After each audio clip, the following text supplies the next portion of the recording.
everybody for coming today. Really appreciate you giving up your precious weekends. I know it's hard. We really are grateful that you were here, so thank you for that. So today we are going to do a couple different things. We're going to go over first and foremost some review of some basic RC care stuff, okay? Because there's some new people in the class. There's some people that have been doing casework for a very long time, but truth be told, your trainers, Latisse and Sandy and I have been kind of like scoping out some of your cases, and we have seen some inconsistencies. So we thought a review of some of the basics would be a good idea. So everybody, knows exactly what the protocol is for working your cases. We're also going to introduce some new material that you might not be aware of, some important stuff that we've rolled out recently. For example, like best practice for opening call to the client and best practices for the closing call to the client. The opening conversation with the client should be by phone, but we'll be getting into all that as opposed to text or email. And then we're also going to go over some, and you're going to be doing some work in the sandbox. So so you can actually practice some of the stuff that we're going to be showing you. And then we're also going to be talking about like some of the sources of information that you guys may or may not be aware of for how to help you to, do your casework better, find resources for our clients, because that's one of the more challenging things. Of course, we have the Red Cross database, but not everything is in there that we would. So, as probably all know, snacks are out here, water, coffee is out here, bathrooms are out the door and to the right. We will be breaking for lunch by PJ Wellingham. Did I say that right? Wellingham. Tell everybody that when they come to training, they get good lunch. Yes, there's t-shirts next door. So everybody needs to take a t-shirt home with you too, okay? So this is going to be very relaxed, interactive training. Raise your hand. We're not going to take any breaks until lunch, at least we don't have any plans. So if you need to go ahead, need a drink, go ahead. We're going too fast, let us know. If you need help with anything, let us know. I think that's it. With that, Latisse is up first. Turn it over to Latisse. Oh, and you guys know all of us, right? I was going to introduce us, but I think everybody, yeah. We do that. You can do that quick. So I'm Mark Kemper. Yeah. Big cheese.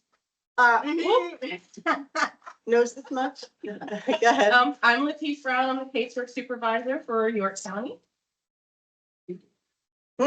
Oh, I'm Judy Hurt. I am a squeaky brand new caseworker. I work here out of the Harris. And she is our tech expert. Oh my gosh. And she said everything today. Good luck with that. Julianne Marshall with Casework. I'm Dorita. I'm from the Lancaster County. I'm Kathy. I'm in Dauphin County. Phyllis in Lebanon County. Don Bowman, the Y chromosome.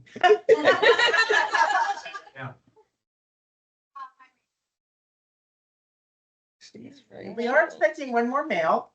Phil Duffy's Yes. supposed to be here. Oh, he's not coming. Oh, he's not? But Tom's here. Oh, There you go. He comes. Tom Kennedy. Where you from? what county? Lancaster County. Thanks. You let Lancaster County. All right. Well, good morning, everybody. Thanks for being here. The first thing we're going to do is kind of go through these client resource folders that everybody should have. And you do have two of them. Which, okay. So this one is for probably all of our other counties. The white one, the red one, the special one is for your county because we're very special. Oh, it's all south. It's all south. Okay, yeah, South Central. Yeah, okay. So let's start with the white folder. Some of these things will be redundant in the other folder as well, so I will fly through those pretty quickly. So you should have a summary of a client assistance fold paper.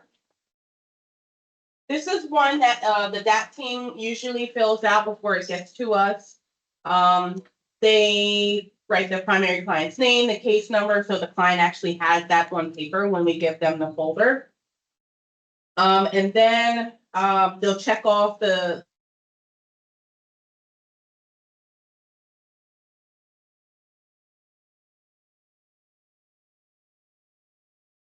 things that, the comfort kits, and then the client access card with EFT. And then should put the price there as well.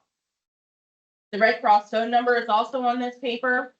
And then on the right-hand side, the summary of client assistance page, there are a couple of referrals that if they know they need them already by that time, and they have, that referrals information, like 211, they can fill that out as well. Some people do, some people don't. And, that. A quick question on that. Just the find help. Mhm. .org, I mean, that's same or is there a little difference? Findhelp.org they can use. Yep, you can put that as one of the ones on here. It should say the same, findhelp.org. And then they can type that in. That's a good one to put on here, yeah. And what is that?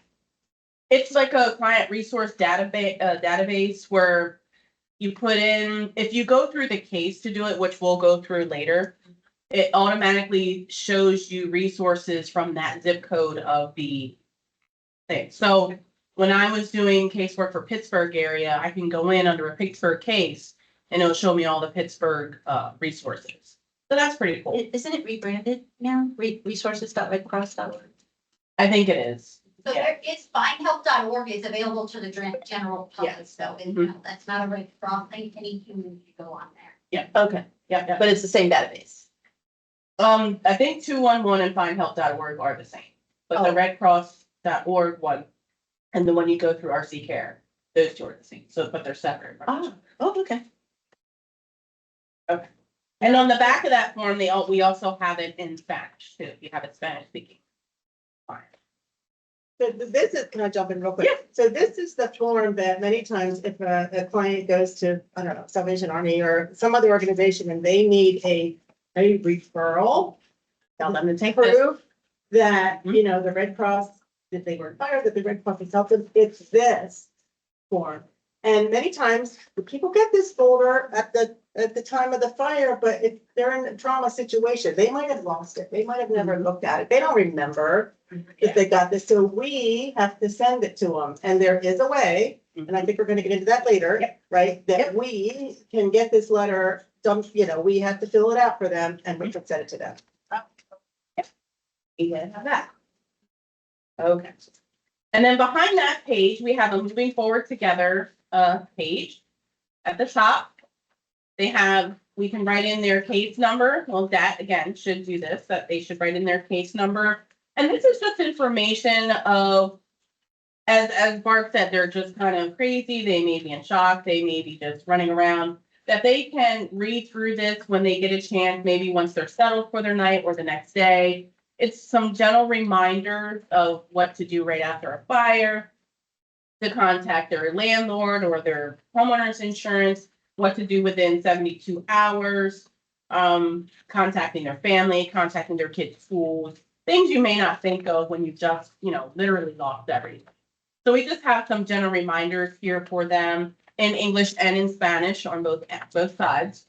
So this is something I would definitely point out if I were a DAP member, to point out this page so they can have it, so they can read through it. Right? The next stapled page, we have the Red Cross number at the top, the after the disaster in bold letters. Should be the next one. And this one is, again, another just bullet points where they're not thinking of things, the things that they can do while they're waiting for us to contact them. Their address of their temporary housing, if they have that. Let's see, what else do we have? Contact your employer. So if they have an issue getting to work, or if they need some time off, you can contact their employer, their kids' school, the rest of their social network, family, friends, those types of things, insurance agents. And they have lines down here at the bottom where they can write in their insurance, maybe their claim numbers, so they have them on hand in a packet so they can refer to them easily. On the second page, on the back of that page, Am I in? Document. Just some other things to think about, security of property, reach out to the fire department. And what's nice here is in the middle of the page that they have the utility numbers that are pursuant to that area. So they have UGI, they have PA American Water, Capital Region Water. So those numbers are easy to find, so they don't have to Google all those numbers. When I was in debt, I pointed this out. A lot of people like, I didn't think about, suspending my cable because I'm not going to be there. So while they're not in their home, they're going to be charged for these services. So it's a good idea that our DAT team pops that into their minds as well. Let's see.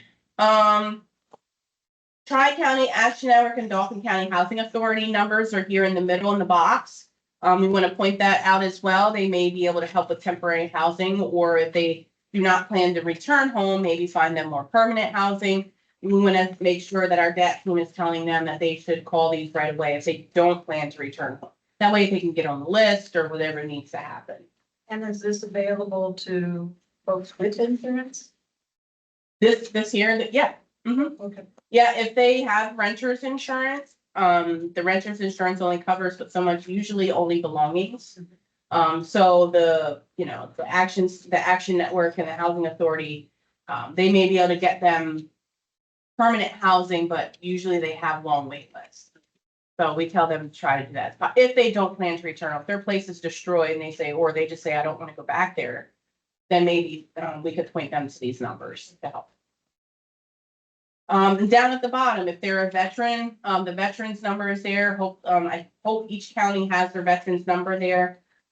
This may be a question you want to ask when you're first calling as well. If they're a veteran and they need additional help, refer to this page if they have their folder.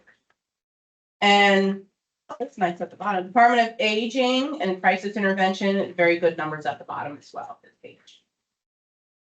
This is my first time seeing Dolphin. So I'm kind of going through it too. And then the same for Harrisburg City, Cumberland County. They're all basically the same, just different phone numbers for the corresponding counties. Thanks. Any questions on after the disaster? Moving along. Next one should be SNAP benefits. I'm glad that they put this in here. I don't know if this is in your county folder, but if they have public assistance, SNAP benefits, TANF benefits, and they have a caseworker, we want to make sure, and I'm hoping that is telling them as well, that if they can call their caseworker, tell them they've been in a fire, they're displaced, they may be able to give them emergency funds on their EBT cards for extra food assistance or whatever they use their EBT cards for. If they have lost their SNAP benefits card, that they can call to get a replacement. Yes. If they have staff and they've lost their food in the fire, they have 10 days Oh. to get replacements. Okay, I didn't either. Yeah, It's actually on there. Must ask within 10 days. yeah, they must have, and they can either call, but there's an affidavit they have to sign. Okay. So most folks would know where their local county assistance office is. Mhm. They need to go in and go up to the front window, and they will actually time and date stamp and give you a copy so you can prove, yes, That you did within 10. 10 days of the fire, not 10 days of when they contact the Red Cross. 10 Okay. days Of the fire, when the disaster occurred. Okay. Yep. So that's good to know. And it's good that it's on this flyer as well, in black and white. So we want to make sure we point that out as well. If they maybe ask that question when you're talking to them on the phone, then you'd have that knowledge. And they get an entire month's worth of I think so, yeah. benefits. Yeah. So that's real, Yeah. that's a nice Helpful. benefit, yeah. And the affidavit is on the second page. Second page of that. Is that a month plus the replacement? Depends where they, what was the. Where- Where, yeah, it depends on when the fire is. Yeah. So this is the affidavit that they would take in then and get stamped on the second page. All right. And then the next one is our 211. Page 211 information service contact helpline, emotional listening and support. This is in addition to our, DMH folks who do great work with us. But if they need immediate help, This is a good flyer to refer them to. They have some numbers down here in the lower right corner. And then on the back, they have additional counties as well. There's a different.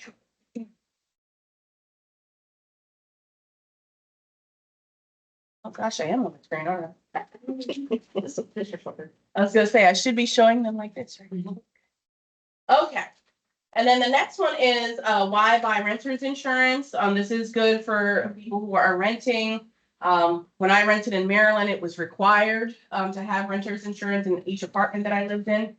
And also I do work with York City. I do also tell landlords to require, renter's insurance. I try to give that information as much as possible. With being with Red Cross, I see how many people lose all their belongings and not have insurance, and it's so much tougher to rebound after that. So this is a good, flyer to refer to just to make sure in the future, hopefully they can get some renters insurance. And on the back, there's insurance.pa.gov. Like you can go find some.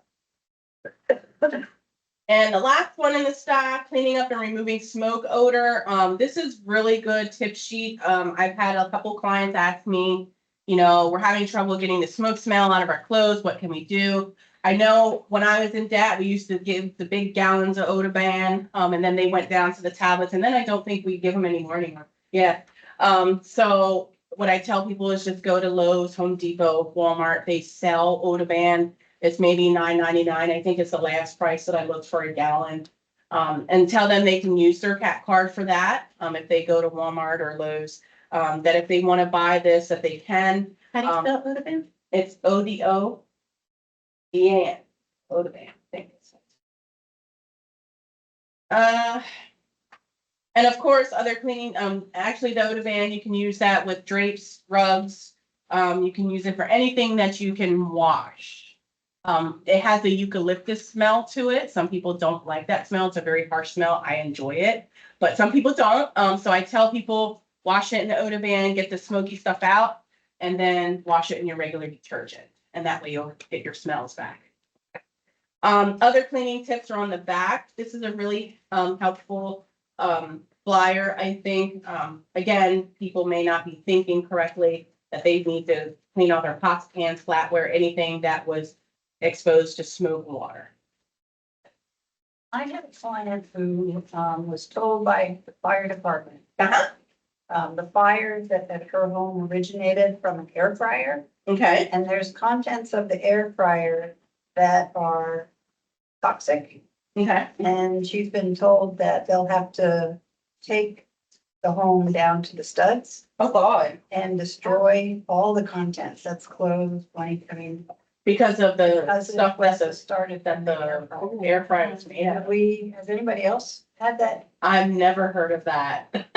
But it's I quite was possible. I mean, you never know I what have these an things air are made fryer, of. so it's very careful. Yeah, that's good to know. I've never heard that. And I do know that like sometimes they don't just spray water, they spray chemicals. That's true too. Yeah. And it's. If it's a grease fire, sometimes they'll have to spray foam. Okay. All right. And then handy dandy in the folder, we have this, click here, the 211 number again. So people get familiar with it and use it. We want to put it in their face, put it in their face, put it in their face. So they hopefully use it as well. On the other flap, we have the Center for Community Resources and Telecrisis Disaster Distress Helpline. We have a couple of phone numbers for them to use 24/7. That's a really good sticker to put in there. On the other side of the folder, pet loss and bereavement. If they have a pet and they've lost their pet, they have this nice trifold flyer that they can use and read over. And if they have lost a pet, you do want to ask about the MH because it's very helpful. And we also have pet bereavement, young lady who does that as well. Her name is escaping me. Ruth, thank you. Ruth. Yes, Ruth Rutterow. If you need her contact information, let one of us know. We can get you that, but she is really good at what she does. It's on there? Yep, on the front. Oh, yeah, there she is, down at the bottom. Yep, so that's her phone number and her email. So if you do know that pets were lost, we can offer this service to them as well. So you'll have these to take with you, so, you can make your cheat sheet of numbers and email addresses, so when you need it, you'll have it. Is this for children as well as adults? I think she would do children as well, with an adult probably, with an adult present. But I don't see why not. They're fun. And then we have the actual moving forward after a disaster, a nice handy dandy booklet. With all the information, a table of contents, things that they can read again that they may not think about once they've had a fire, some good ideas. So in your off time, you want to read through it so you kind of know what's in it and you can suggest different things that are in the booklet that pertains to each client. If they're having a specific need, then you'll be like, oh yeah, well, that's in the booklet, check out the booklet. That's a lot of words. Okay. I like that. That's nice. Okay. Any questions about that folder? Again, take these with you so we kind of know what that is giving them out in the field before the case comes to you. And that way you can kind of refer to this as well. A lot of times I say, well, in your folder, you have such and such, so we want to make sure. And sometimes, like Barb said, sometimes they lose it. So there are ways to get them these documents electronically. I'll run through the York County folder really, really. Copies of, we have more folders that we can take with us. Do we have more folders? No, we just brought these. But you can. we have some in the building. Yes. Like if you need to restock before you leave today, because your dad as well, yes. Okay. Oh, okay. Yeah, we have the white one, the CPA North Yes, one. the North ones. Yeah, okay. And then the red folder, we'll go through that pretty quickly. Excuse me, folder contents, we have everything that's in the folder on the left-hand side. First, so you kind of know what's in it, and you can check to see really quickly. Behind that, we have where to find additional help. So this is our power and utilities, our food assistance, how to replace documents. It has the findhelp.org at the top or the 211. So I'm glad that they get these. We didn't have these when I was in debt. But very good resources. So take a look at that when you have a chance. And on the last page, which is really nice, they have how to replace documents by county. See that on the last page. Front and back.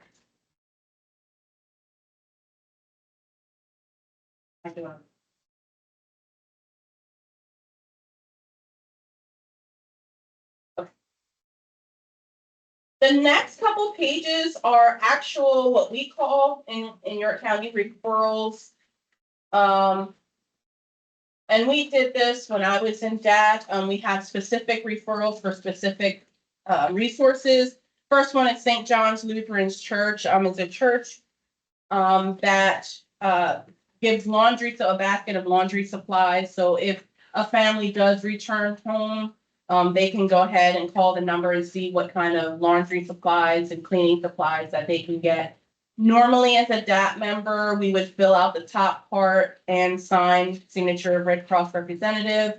And then we stick this inside of their folder. We have a blank one where we can write in a referral if there's a specific need. We can write in there. Sometimes, like for glasses, we were using, forget the glasses. VSP, thank you. Yes, that's Dang it. Oh, okay. And then we also have one for Salvation Army. I know this is different for other counties, but for your county, they need to bring this with them. And on the back, is there 2 locations. They have an office location and then their store location. Normally, they'll have to call the office location, go in and have a consultation with the Salvation Army, giving them what they need, what the family needs. And then I think they give them vouchers and then they go to the store and get what they need. But they do need this filled out for Salvation Army. Is that something we could do at the state level instead of county by county? That to arrange. I think that's gonna be on For salvation, yeah, every salvation. It's different. During the show. yeah. Oh. Kind of like McDonald's. Okay. Yeah, I kind of thought that In too. Dauphin County, the caseworkers require to submit work, they walk. Yep, Some It's places different. don't need a form. It depends on the county. okay. Yeah. Let's see, okay, next one is Public Assistance Office. If they have a caseworker, it's possible that they may want to see this, so make sure that this is filled out. When I was in debt, I would ask that question when I was going through the folder with the client. If they're on public assistance, I'll fill this out, even if they don't need it, just in case they do need it. So hopefully that is doing that as well. Next is Veterans Affairs. We have the number down here to call Veterans Affairs. If they're not veterans, then of course they're not gonna use it, they're not gonna need it, but it's in there just in case. And then we have, next door Bell Socialization Services. I don't know if this program is still accepting people. It's off and on because of the funding, situation, but at least it's a resource that they can call. Hopefully they'll have funding available. They'll be able to help the people with that. So hopefully they get it filled out, but this is also in the York County. Any questions so far? The good sheet. Yeah, they're a lot different than when I was, there's not as, ours weren't as full. And then on the right-hand side, right flap, we have where to get additional help, and New York County is on top. And of course, you have the other counties in here as well, Paper Clips, York County, Perry County, right? Lebanon County, Franklin County, not Perry County, excuse me, Lancaster, and Adams. Right?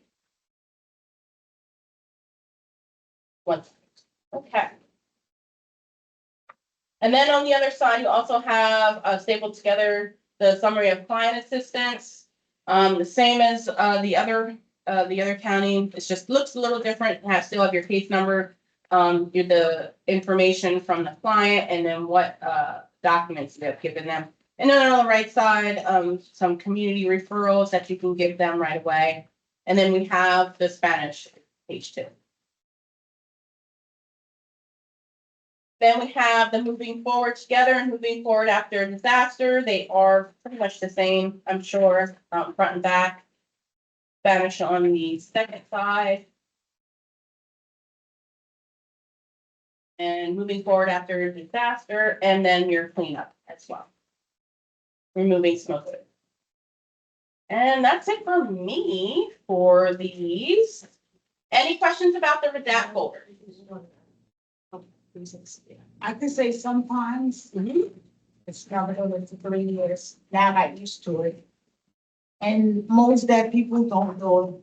You know, we didn't let them crazy, but I do it. They don't have emails. Or they forgot to give you your email. Okay. Either way. Mhm. So I'm one of those caseworkers, I would literally text the referrals for food and shelter. But when I made the call, they says, well, we need more shelter. I go back in and I text them more. So that's like another step that maybe nobody don't do, but I just do that. Okay, you texted on your phone? On not my main phone, I have another Okay, government phone. but you don't do them through RC Care? No, I just do it through a regular phone and I text them, make sure they got it. And then I said, then at the end, I said, did you get it? They said, yes. So then they can do what they supposed to do. Cause I told them about 211, but then I don't got no email. I just start texting. Take 5-10 minutes and I just text everything they need. Okay. If they have an email, they can give you the email, then you can update the case? And then do it through the case? Cause we're gonna go through that as well, to how to do that. Okay. So we'll go through that. All right. With that, we're done, and we'll go to the PowerPoint now. And we'll spend a little time on back to basics, go through a little bit of things of best processes, how to initiate your first call, and things like that. Okay.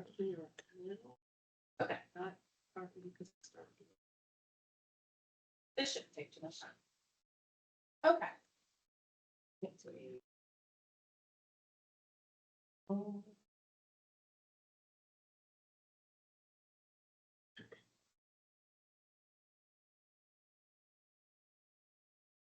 All right.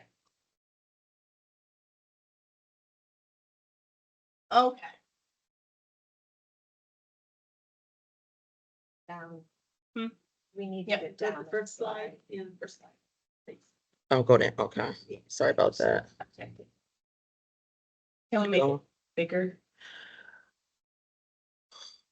That's Nope. five. Number 2. Number 2. Yeah. Okay. If I make it bigger, I won't be able to toggle back and forth when it's time to go to the sandbox. Okay. All right.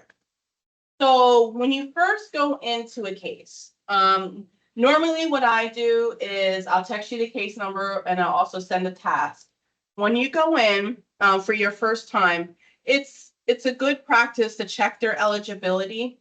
Ensure that all the following have a check mark as confirmed, and if not, let us know so we can make sure that each one of those are confirmed. Identification, address, event, and damage.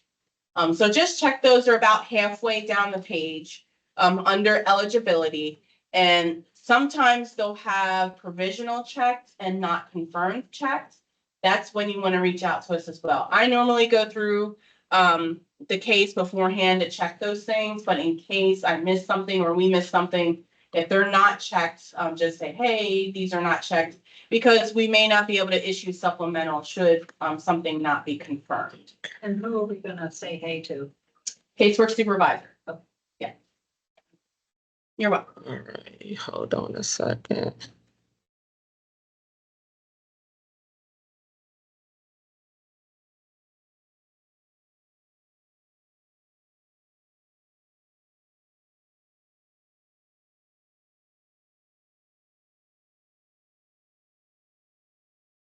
All right. What about now?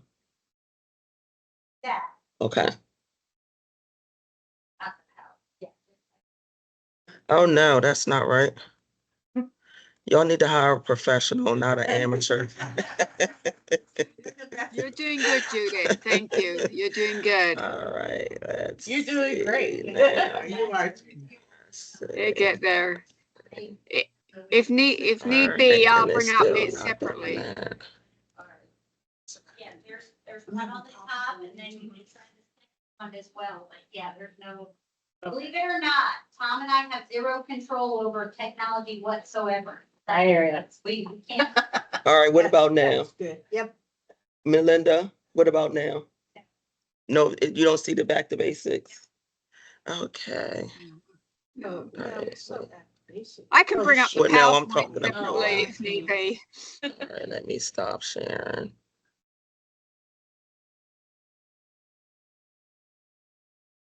you might need to go into that, you know how there were like 3 squares, the one at the bottom that had like a stack of blank sheets when you share? All right, hold on, let me stop sharing. Yeah, Share.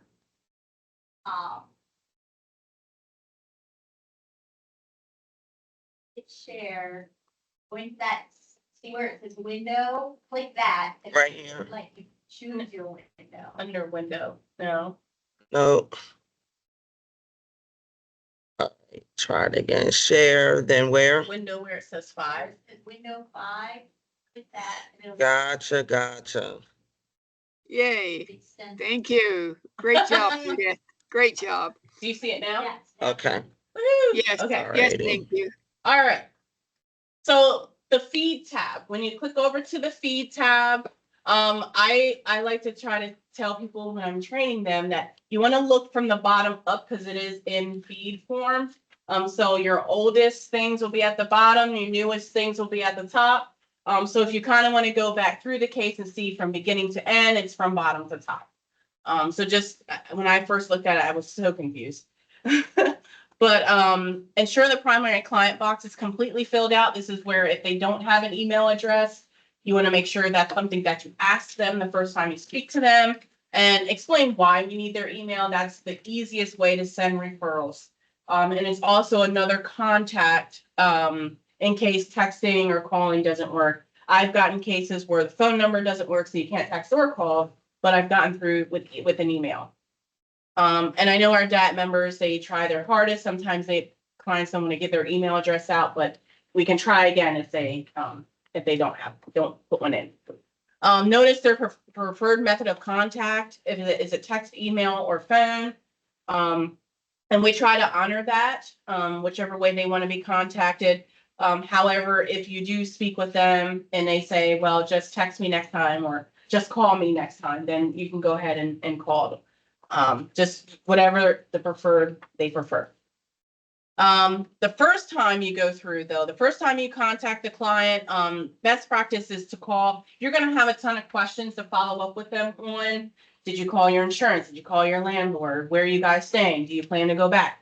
And it gets tedious through text message and the client may get tired of answering you through text message. You have a lot of questions. It is okay to maybe text the first time, say, hey, my name is Latice. I'm your caseworker. Is there a time I can give you a call? Preferred time I can give you a call. Shoot a text. In the beginning, they're going to be very overwhelmed. They're going to be calling their kids' schools. They're going to be calling their job, calling their family. They're going to be calling their insurance company. So with one more person calling them, blowing up their phone, they may get pretty overwhelmed. So just say, it can be this evening, maybe tomorrow, but just let them know that you're reaching out, so they at least have that support and they know who you are. Next slide, please. And what do you ask during the first call? Like I mentioned, how are you doing? That's what we want to make sure they're doing okay. If they have a request or a need or something's not going right, you want to address it at that point. Usually I have a pen and paper nearby, jot things down as they're talking, important things. If they say, oh, I couldn't get my medication out, then you want to make sure you jot that down to make that referral for DHS. If they're not doing well, if they're crying on the phone, if they're just hysterical as still and or down or just not sure what to do, offer the mental health services. A lot of times they'll take it, they'll talk and just say, hey, when our mental health volunteer calls and you're better and you don't need them, just tell them no thank you and the thanks for calling. And do they have a place to stay for now, or do they plan to return or look for new housing? They may not know the answer to that right now, but it's something that you popped in their head that they need to be thinking about the future. So you got some people already know, I'm never going back there. I'd never like my landlord anyway, or, I've heard that one. So sometimes they do, sometimes they don't, but just pop it in their head so they're starting to think about it. And of course, have they contact their landlord homeowners insurance? That's usually one of the first things I ask if it looks like a single family home and they're the owners. Hey, did you call your homeowners insurance? No, I didn't do that. Or yes, I did last night. We have a claim number and things are moving. Sometimes again, in that state of fury, they're not going to know, they're not going to remember. So we just want to pop that. Again, any medications, medical equipment, glasses, contact lenses. Yeah. Without the SP, what are people doing to help with glasses replacement? That's a DHS question. Do you guys know? DHS can still help people. Okay. They have They still something work. that they use. They can still use DHS funding for it. It's just not like a coupon you take to the eye doctor. Okay, so we give a referral to DHS then. Yep, and then they take care of it. All right, thanks. Just like medications, same. Same thing. Okay. And the same with medical equipment, inhalers, CPAP machines, walkers, canes, anything that is prescribed, that the DHS can help replace. Are there any other, you mentioned health services and mental health services? Are there any other? We have spiritual care as well. So if someone is very spiritual, you can kind of, and they pray a lot, and you say, hey, we have our spiritual care team that can reach out and give a phone call and, maybe guide you through. A lot of the times if they have their own pastor or their own minister that they use, but we do have that service available. Yeah.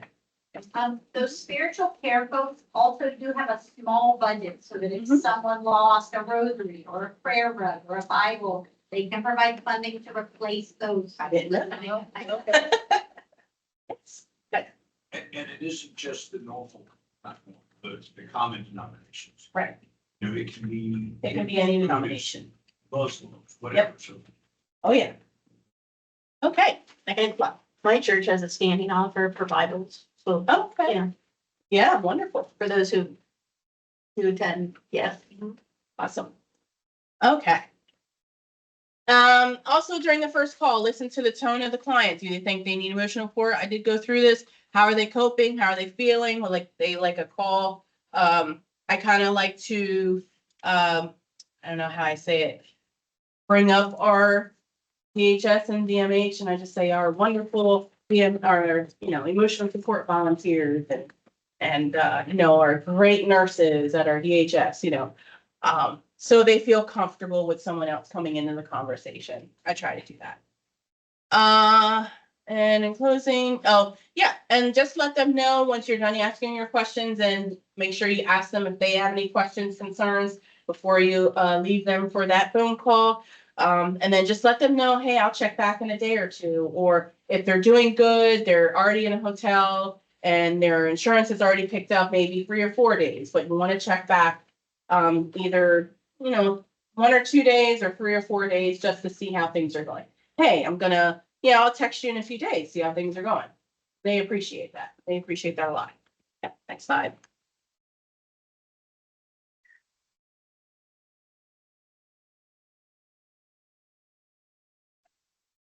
And using a facilitator, when to use one, when not to use one. If you've tried calling the client, like multiple voicemails, you can try calling at another time of day, in the morning, in the evening, midday. Just try another time. Try sending that text first. Say, hey, tried to reach you on the phone. When's a better time to reach you? Weekends maybe, or maybe late at night. Maybe they work second shift or something, and you need to get a hold of them early time in the day. Try sending an email if you have that email address. Hey, tried to reach you. A lot of times when I don't reach them on the phone the first time, I'll leave a voicemail, I'll shoot a text message, I'll send an email. All in the same, just so I can cover all bases, and that they're not being inundated, but just, hey, I need to talk to you. Hey, I'm here. Okay. And if you tried all those and it's still been a day or two and you're getting concerned, you haven't heard from them, try the facilitator. Give the facilitator a call. I'm trying to reach our client. I can't reach them via email, text, or phone. Is there another phone number, or is there another day, or could you have them call me at this number? You can do that as well. So I don't know what you mean by, who would that be? Like someone in their lives or someone? It should be in the case. So when that goes out, they'll ask them for a facilitator, a person that was not in the disaster with them. So it could be a parent, a relative, it can be a friend, a neighbor, just somebody that we can reach out should we not be able to reach the client. Okay. And that is in the case. It's on the right-hand side down towards the bottom of the page. And to help her with that, I just got finished closing out a case with that. Not saying names, but she had a phone number, did not work. But then she had her and some 3 other people in her household. Okay. But then somebody told me, not saying the supervisor, but left me a note in the feed part, called this number. I said, okay, I'm gonna call this number. But come to find out, it's not the person I need to talk to. It's one of the household person Okay. that I'm talking to. But he wasn't home on the day of the fire. He's with his girlfriend. So now I'm talking to him, but there's no way I could talk to the person that I am assigned to. So when that facilitator that I called, couldn't find out that was the nephew. Now I'm talking to the nephew. I'm trying to contact her. The original client. So when I finally got a hold of her, that number did not work. Yeah. Now I'm gonna call back the facilitator to find out, she has 2 more other numbers. Oh, Lord. So now I have to call both of their numbers to try to find my client to say, okay, yeah, you have home insurance.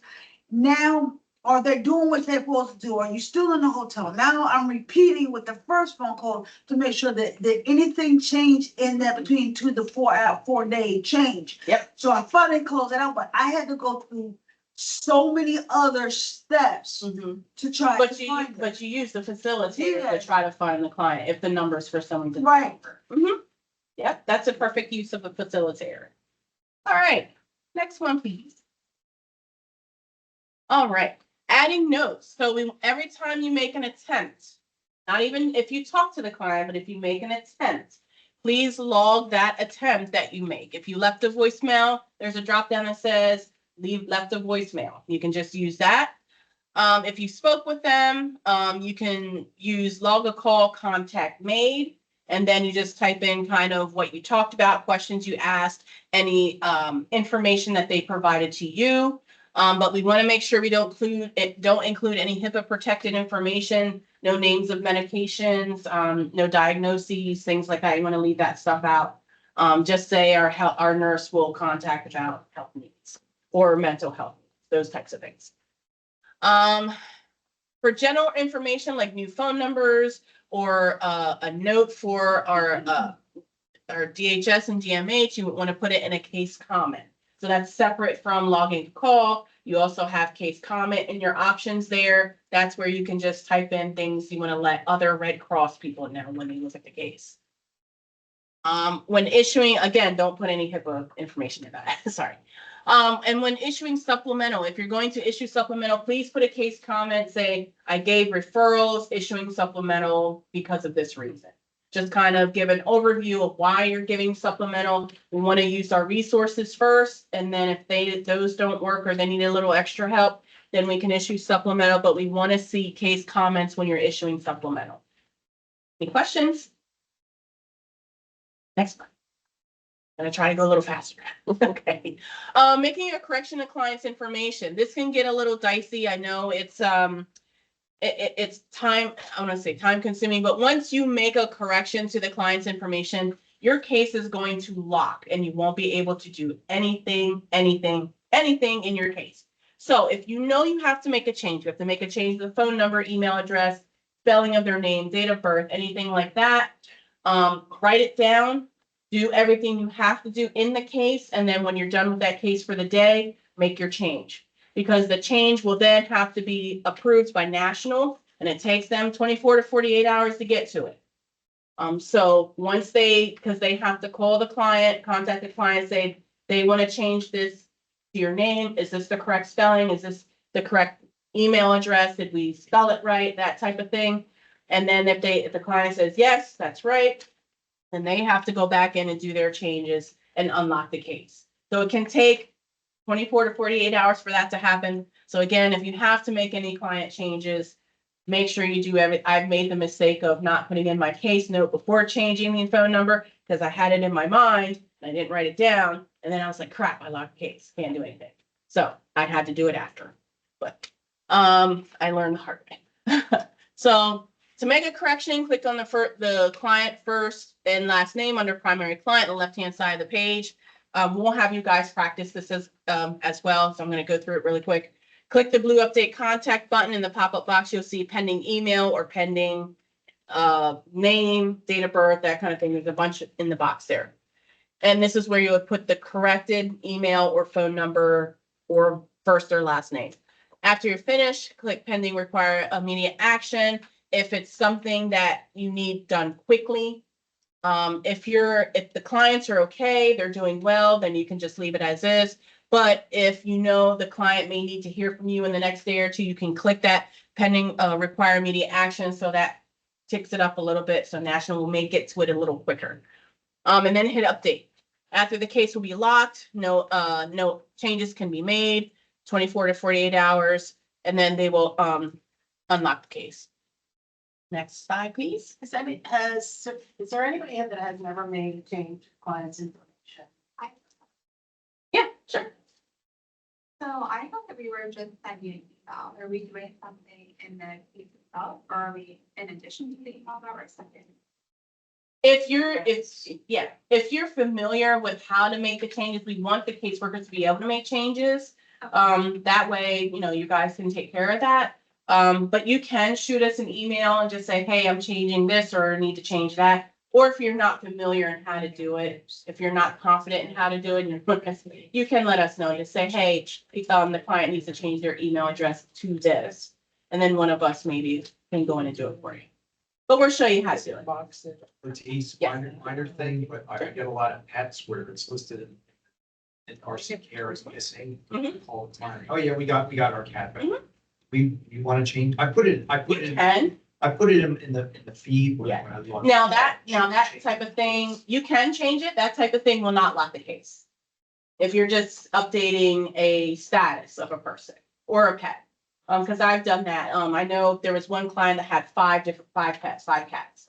Some of them were missing. Oh, we got such and such, we got such and such. I went in and changed it to no, not injured or whatever it is. That they found them. I did that, but I mean, that's just for us. Yeah. Guys, anything to add? Is there a reason they lock it? I guess it's just because fraud, maybe. I want to say that if somebody were to get in a case or anything like that, or making unauthorized changes.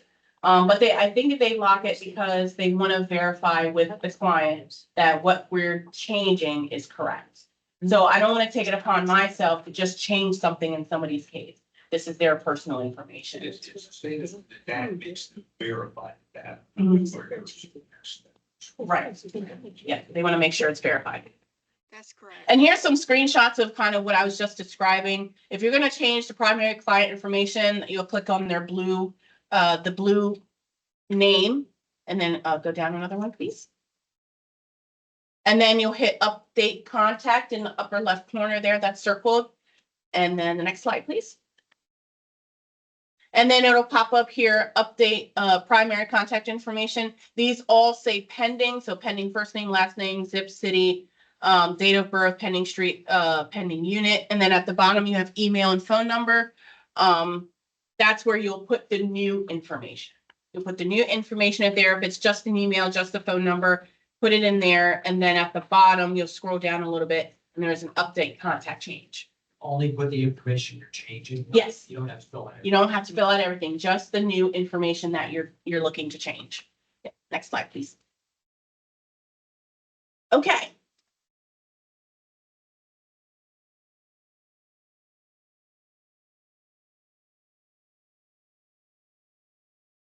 All right. Am I still going yet? Yep.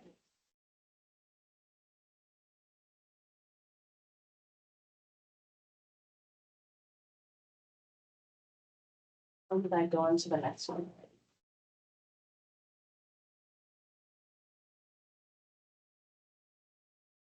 Oh, no, I'm still going, I think. Okay. Alrighty. And how to check the CAF balance. So on the right-hand side, we'll have pictures of this as well. You'll scroll down to payments. Payments is also should be in blue. If you see a long number, usually starts with an 8, but if it's a really long number, that means that they have a client access card, CAC card. If it's a shorter number, it's most likely an electronic fund transfer, an EFT. And you can't check the balance in an EFT because an EFT goes directly into their bank account. So we can't see their bank account. So if they say how much was sent, you can say that you can tell them how much was sent, but you can't tell them any balances because that's now in their bank account. On the you'll click on the long CAC card number and you'll see a screen. It'll start to sync on its own once you click on it. And then once it's complete, on the left-hand side, you'll see the disbursement balance. That is the balance left on the card. So when they say, could you tell me how much is left on my CAC card? Well, you can go in, click, do that, disbursement balance, and then you say, yes, you have this much left. You can do that. And then underneath that, you have total committed amount. That means how much that was given during the DAT call. How much was given if DHS gave them money for medications, just how much total the Red Cross has given them. Yeah. So if you have a case where you think someone may be misusing your CAC card, in the case of 10. Mhm. You were able to go back and figure out what they spent their cat card money on, which was not actually hotel rooms, Mhm. but they kept asking for hotel room money. But they had already used all their hotel room. So we went back because Barb got the list of what that money was spent on. We said, well, you gotta start using it for the hotel and not a whole bunch of things were irrelevant to them. So you can go back, if something just doesn't feel right, go back and verify what they're spending before they get more money. If you think something's I wrong. we could do that. There's a email address that we use. So if anybody has that question, just reach out to one of, Okay. I'll make sure Or us, I yeah, have and it. then we can reach out. We just email and say, can you please send a transaction history for this particular cat? And you have to give the cat number and the case number too, and it usually takes like 12 hours, 24 hours at the most until you get it back, and it'll be a listing of everything that's a client used. I learned something new today. That part four. So, yeah, it's usually cases where clients is. Where we think something is being I used. used, my credit card has no money on it and I didn't use it for anything. Okay, Well, something could have we happened. can They check could and see, have. well, what was that credit card used for? That kind of thing. Are you spending up FEMA? I can, yes. Okay. I didn't know that. And we can turn it off, right? You can what? We can turn it off, right? Turn off what? The credit card? Once it's issued, I'm sure I am. I guess. I don't know if you can turn it off and on. You can Suspend a card. Or suspend it. Yeah, you can suspend a card. Yeah. There's money. I've done that We before. suspended, yeah. And I know, for our DAT folks, when I was in DAT, when I was giving them the card, I explained that to them, what they can and can't use it for. I sometimes would make light of the situation and say, you can use it for gas pumps, you can use it for restaurants, you can use it for your hotel. You can't buy any guns, bombs, cigarettes, alcohol, big screen TVs. And usually they would get a little chuckle out of that, but it is true. They should use it for their recovery, that kind of thing. So, all right, next slide. Changing an EFT to a CAC. Huh. All right. So this takes, again, a little getting used to. I had to go through it a couple times before I knew how to do it. Sometimes I have to go back into my notes and into the caseworker job tool to find this out.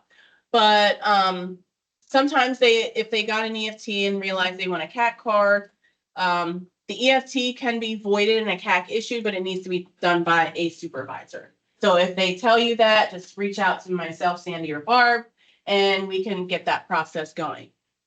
Yep, and then we'll coordinate with someone to deliver that CAC to the client at some point. And that happens actually More than you more would think. often than you would think so. I just had a case this week where the client had gotten a CAC card at the time of the fire, and then DHS gave them money and put it on EFT. So it was just sitting out there because the client didn't know how to get it. So I had to have the EFT suspended and the money moved to the CAC card. So we can do that, but a Yep. supervisor has to do it.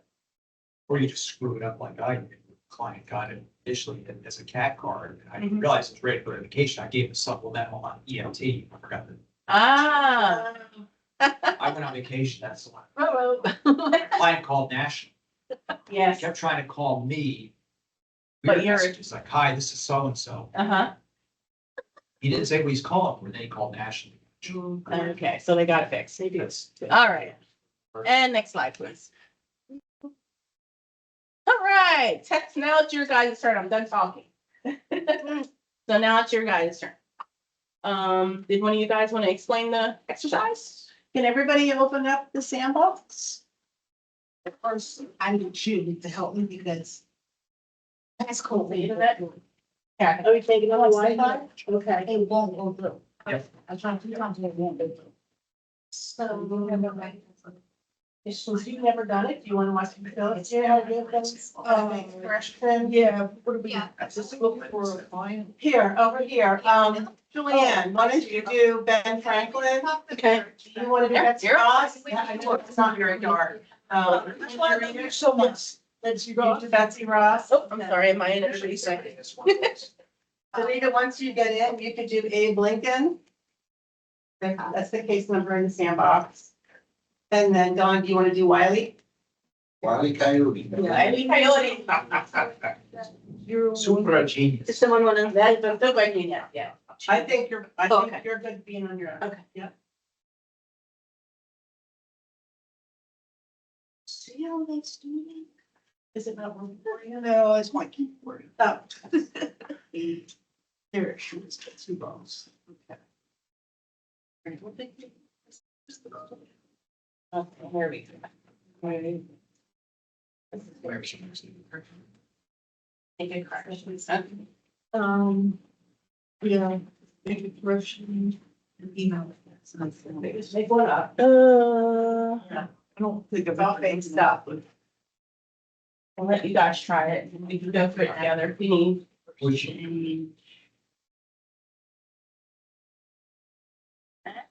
There it is.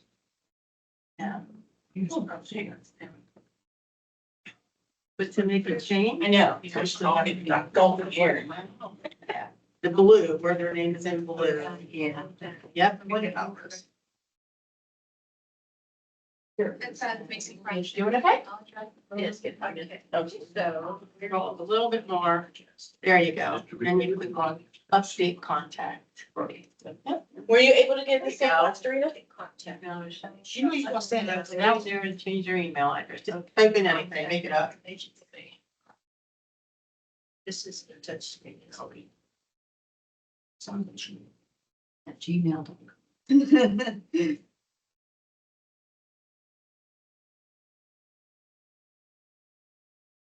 Until something in the last hour. Yeah, so just be that. The case numbers, they're over on the dry erase board. Do you have the link for that? There you go.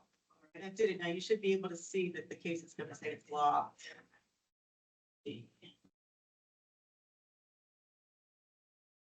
Dorinda, what's your email? I can forward you the link to the sandbox.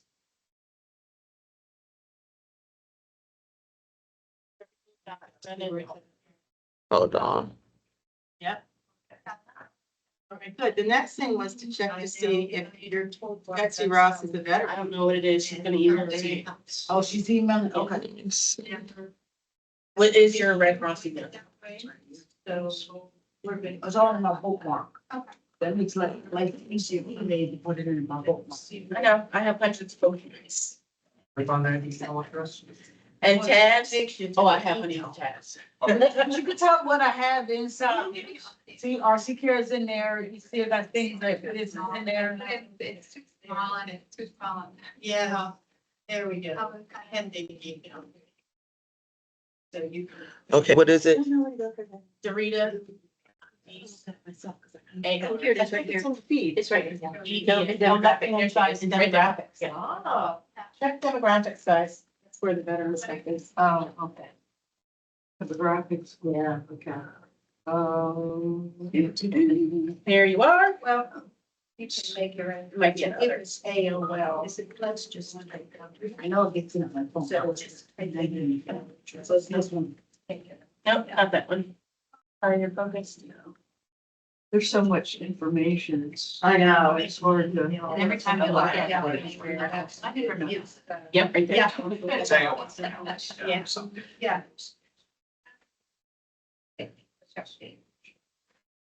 Click. Home Salesforce, we're getting our narration. Yep, so see how this is a pink background? That's when you're in the sandbox. So then, You know, now it's gonna. You want me to come in that one? Everything is safe. No, it does not. I'm never because you want to say. And then the next thing is. is your username your email? Yeah, Red it's a Cross different email? case number. Oh, it's remember. Yeah, because. It might, it's your Red Cross email. Okay, here, it's in the paper. It's 173. Okay. Yeah. Where do I check the canvas? Yeah. 9/7. Bottom right? Or what? I think it's Lisa Burnett. Try your Yeah. Well, I got a password yet. I can't remember what her password. I got hundreds of passwords. They tried there. Seven. Yeah. I couldn't do it. That's how I. Oh, you're right, duh. Maybe he didn't shut up. Well, that's where you would look. Yeah, you Got could credit take disbursement at the bottom, right? Should be. Yeah. and then. Wait, on your, Yeah, that's where you go to find. go back up. Cause I clicked on that, but it just says number 41, yeah. Yeah, it worked. Oh, you're in Benjamin's. Yeah. So go down and click on the case number. Yeah, I put these cases into the sandbox. And I clicked on immediate assistance, Sandbox, there, and but it's it's, something, or, oh, cause I did the email, it should let me That's okay. look. Yeah, you'll look. Scroll down. this one has that. Yep, now. Oh. Because you weren't his name, you were in the case. Oh. Right. Well, here's. Nope. Go back on. And I went to 141 to the other payments, There may not be, this is just a. but it actually, It says. just check the balance of this number, so it kind Yeah, of you have to applies do there. that, and then you do the hack. Yeah. All the games, You have that also. Yeah. Do you know that? unless someone like, there's no 41, and Dina 41. Overall understanding, yeah. Oh, that was money anyway. Okay. Yeah, it's right there in ARC disbursement, when you saw it, it's usually in there. Yeah. That could be because it's getting taxed on extra something. But if it's a sandbox, you're not going to zap it, right? No, you couldn't zap a. Second response, what is the case number? Case number is that it? It's called. If you have more digit, you can. For Facebook. Okay. To go for some training, just to get around, you know. Yeah, I don't know why it's not showing up. Okay, but that's where it would be. That's where it would be, it's right underneath, nope, it's right I under. started out just doing. Under payment. Yeah, there should be a one and there should be a blue number underneath. Okay. A CAC card, or if it's a shorter number, it's gonna be, yeah, super. How you doing? Yeah, and we tried. Yeah, I gotta get it, Yeah, so. Yes. No, try to go, It's been so long. try to go in again, and we wanna do single sign. Log in with single sign list. They And then you're gonna put in your, information here. oh, you don't have access. So, I mean, I never had. You can use it, she doesn't have access. She doesn't have tax sales worth it. Yeah, good Yeah. stuff. And I'm like, I just was working on this. I asked her. You want to use my computer as well? Yeah. it's big, we'll share that. I should. Yeah, Yeah, when I was there. Hey, can I- Um, Would that mess you up? no, because we already owned the case. Okay. You wanna issue the CAC card usually when it's there, yeah, when you're creating it. Yes. Okay, at this point, it would be something. I said, pretty soon. Yeah, you can't do that when there's no discussion. Okay. Yes, heading up that project. Yeah. Yeah. Oh, the board. Did she? Yeah. Go to the feed. Okay, cool. Yeah, that's, I'm looking forward to that. They can't check a supplemental balance because there's no money. I know. Correct. Yeah, it's the same issue. As long as you know where to go. Yeah. Yeah, just, that's fine. Okay, can we move on now? Yes, let's move on. We're behind time. Yeah. All right. What are you? Wait, you're I'm on referrals? Where'd you go? I don't know. What the heck? Yeah, so I, it's because. This is old. All right. But these had boy trying to trade me, I had to be a caseworker. Me and the- Don Rojas was cracking it up. Like, well, Hey, guys, I got it. we have to move ahead because we don't want you to be here until supper time tonight. Okay. Unless you really want to be. No. Okay, we're on external referrals. I'm going back to the slide. Yes. Okay, give me just a second. Did everyone have a chance to view the videos that Barb sent on? Oh, great, because I'm just gonna highlight a few key points on that before we actually do the practice. So referrals are done. as soon as possible after your initial communication. So, on your first call with the client, you're going to find out what they need.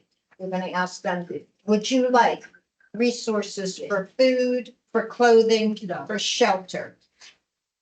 And then we don't recommend you go to find help to get those resources. You use the RC Care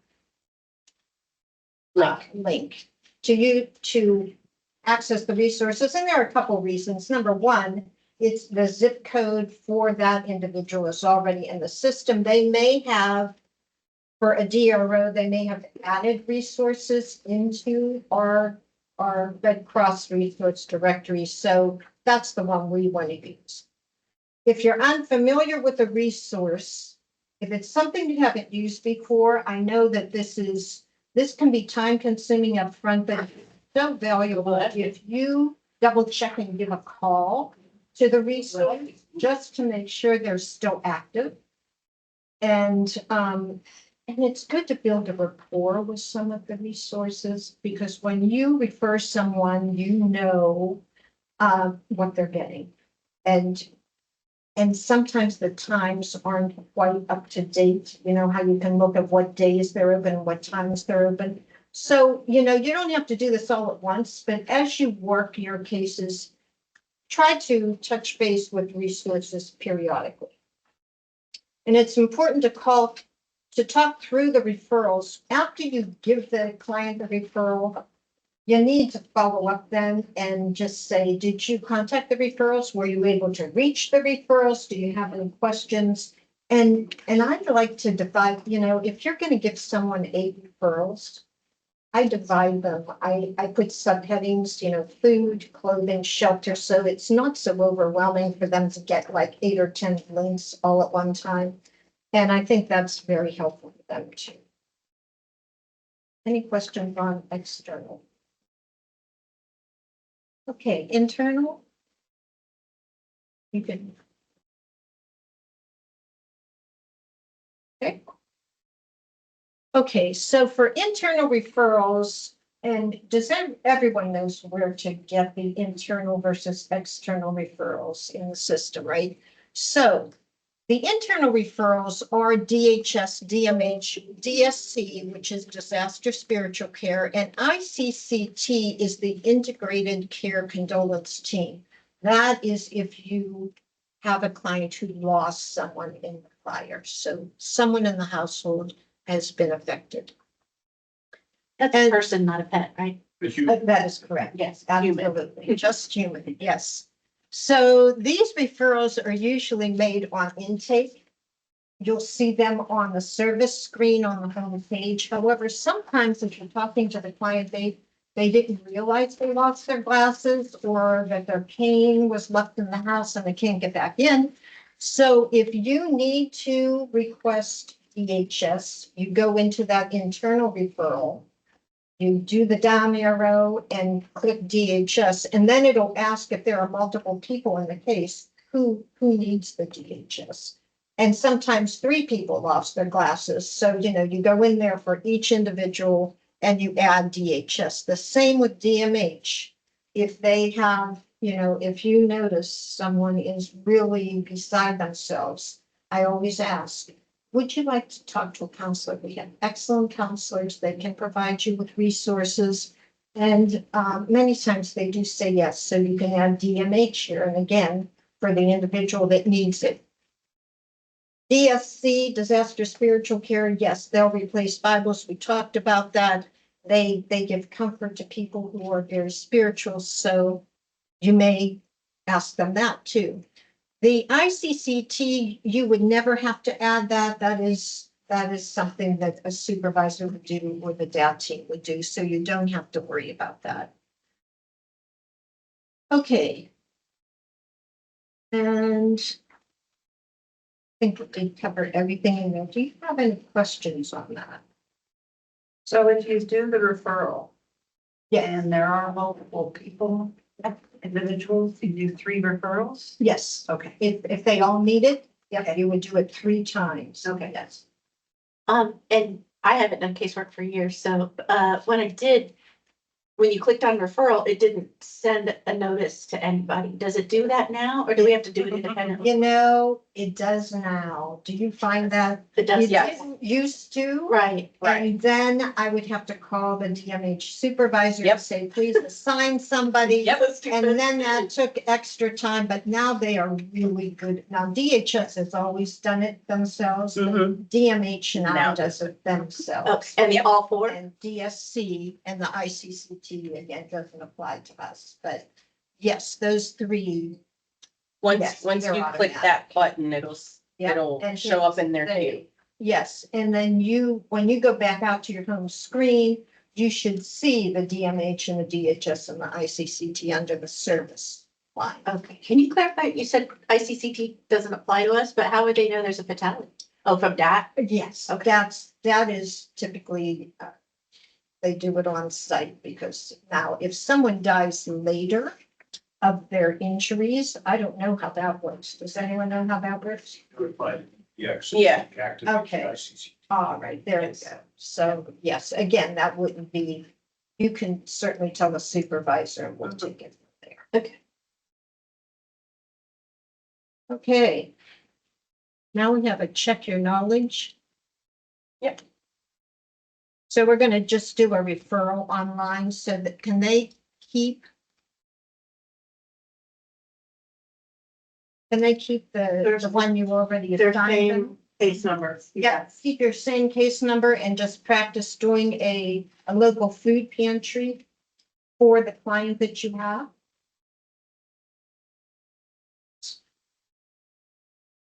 Locked out. Oh, you're locked Oh, out. that's Oh, right. because you really didn't. Okay, all right. Well, then you Yes, we should can, not. you can do something else. Is there another practice case? Can they do a supplemental practice case? They got Can't do a locked out. referral? We're locked up. They can't do locked anything if they're themselves locked out. out because they Updated. updated. Barb, do you want me to, Oh my God, I can't believe I didn't think of that. Yeah. So can they Pick another case. pick a supplemental? Yeah, Yeah. yeah, just, Here. pick another case and Yeah, sandbox. pull this case. You Yeah, know how to do this very well, don't you? 958. yeah. 2958. Yeah. I got in you. You shot yourself, you idiot. Should have put that like. I don't know. Let's, just, Go up to the top. Oh, duh. How about here? No, it's not. No. yeah, 017. Here's the referrals, right by your thumb. Oh, no, you were supposed to do that. Yes, no, you're. So, So now you're just gonna add a referral. That comes back to me. All right. You're welcome. So we want to change the internal. We want to. Sandbox? Yes, hopefully today. Next. And then you want to search for just above your finger in the blue. Gives them. Yep. $2,000. So just pick, so, we try this one that's the food. You see who that is. So And this is not visible to the public. I don't think anybody knows. So just have that. Can we go ahead and No do, contacts. Okay. and they said. All right. Oh, yeah, the drive up, you don't even have to get out of your car. and then we check mark it, and then we'll hit the gold bar. Like, yes. So, and then Food bank. And then you have to copy and paste. No. Still. That's very awesome. Okay. Yep. There you go. Oh, Until I have one. And then you go back to your text. Yeah. And then you gotta paste it in there. Why they changed that? And then I usually review it. They don't need to see that. Right. Right now. And then you go down. She said, okay. Did you contact the program, have But applied, I and now, also here. so we'll just leave that done. What is this? This is for food, so we'll check that. Seafood delivery. yes. Oh, okay. I did the food And delivery. then you could do next. And also here. Now, See if there's okay, so then I go, oh, I want to do something else. I can go back to here, put in a second one and just check another. Oh my God, you should start. Aaron, that She all. said, oh my God, you help me get food. Yeah, Codes. I'm like. A little better than the other one, right? Yeah, and then you'll hit the refresh. You know, you feel so good about doing this, you know. Or the page and So then. to show up, there it is, and you can hit finish at the top of the button. Oh, how does it know? Does it email it or text it or whatever? We're gonna do that ourselves. Girl, she was the best. friend. Now that you have your referral, you can go down and refer summary because they don't have an email. And this. So you want to previously sent to client, say yes. And next is, okay, so that's nice. All right, it's really not applicable, right? Yeah. It's a terribly steppy process, I know, I don't. And then go down and hit next. Can't click email. And that's your resource link, or that's what it's gonna look like. Oh, You yes. or, Right. and I usually don't. Yeah. What does the email? Nothing. Yeah. So if you just Not- copy and paste I was that, filling in yes, this. you have to go back. And then kind of like, Yeah. And then, yeah, Then you have to back and then up now I'm the gonna. page. Of course, I'm. Yeah, down. And work down to, again, if there are no. Next for the number, there you go, you know, and then that's two questions, usually. Yeah, I hit scroll down. Means. The next button or something. So that's good. Like a time. Back in. Yeah, things are coming back, like, where it's, yeah, that's, where we had to call. Yes. I was still sending text messages to DMA, I'm like, okay. Sorry. Very, yeah. Didn't accept it. Okay. And then. Yeah, it's not. You guys okay? And I, yeah. I See, it's exactly. Yeah, So Yeah, this- don't. yeah, you know, yeah. Oh, you just have to click down here, no group thoughts. No, I can't.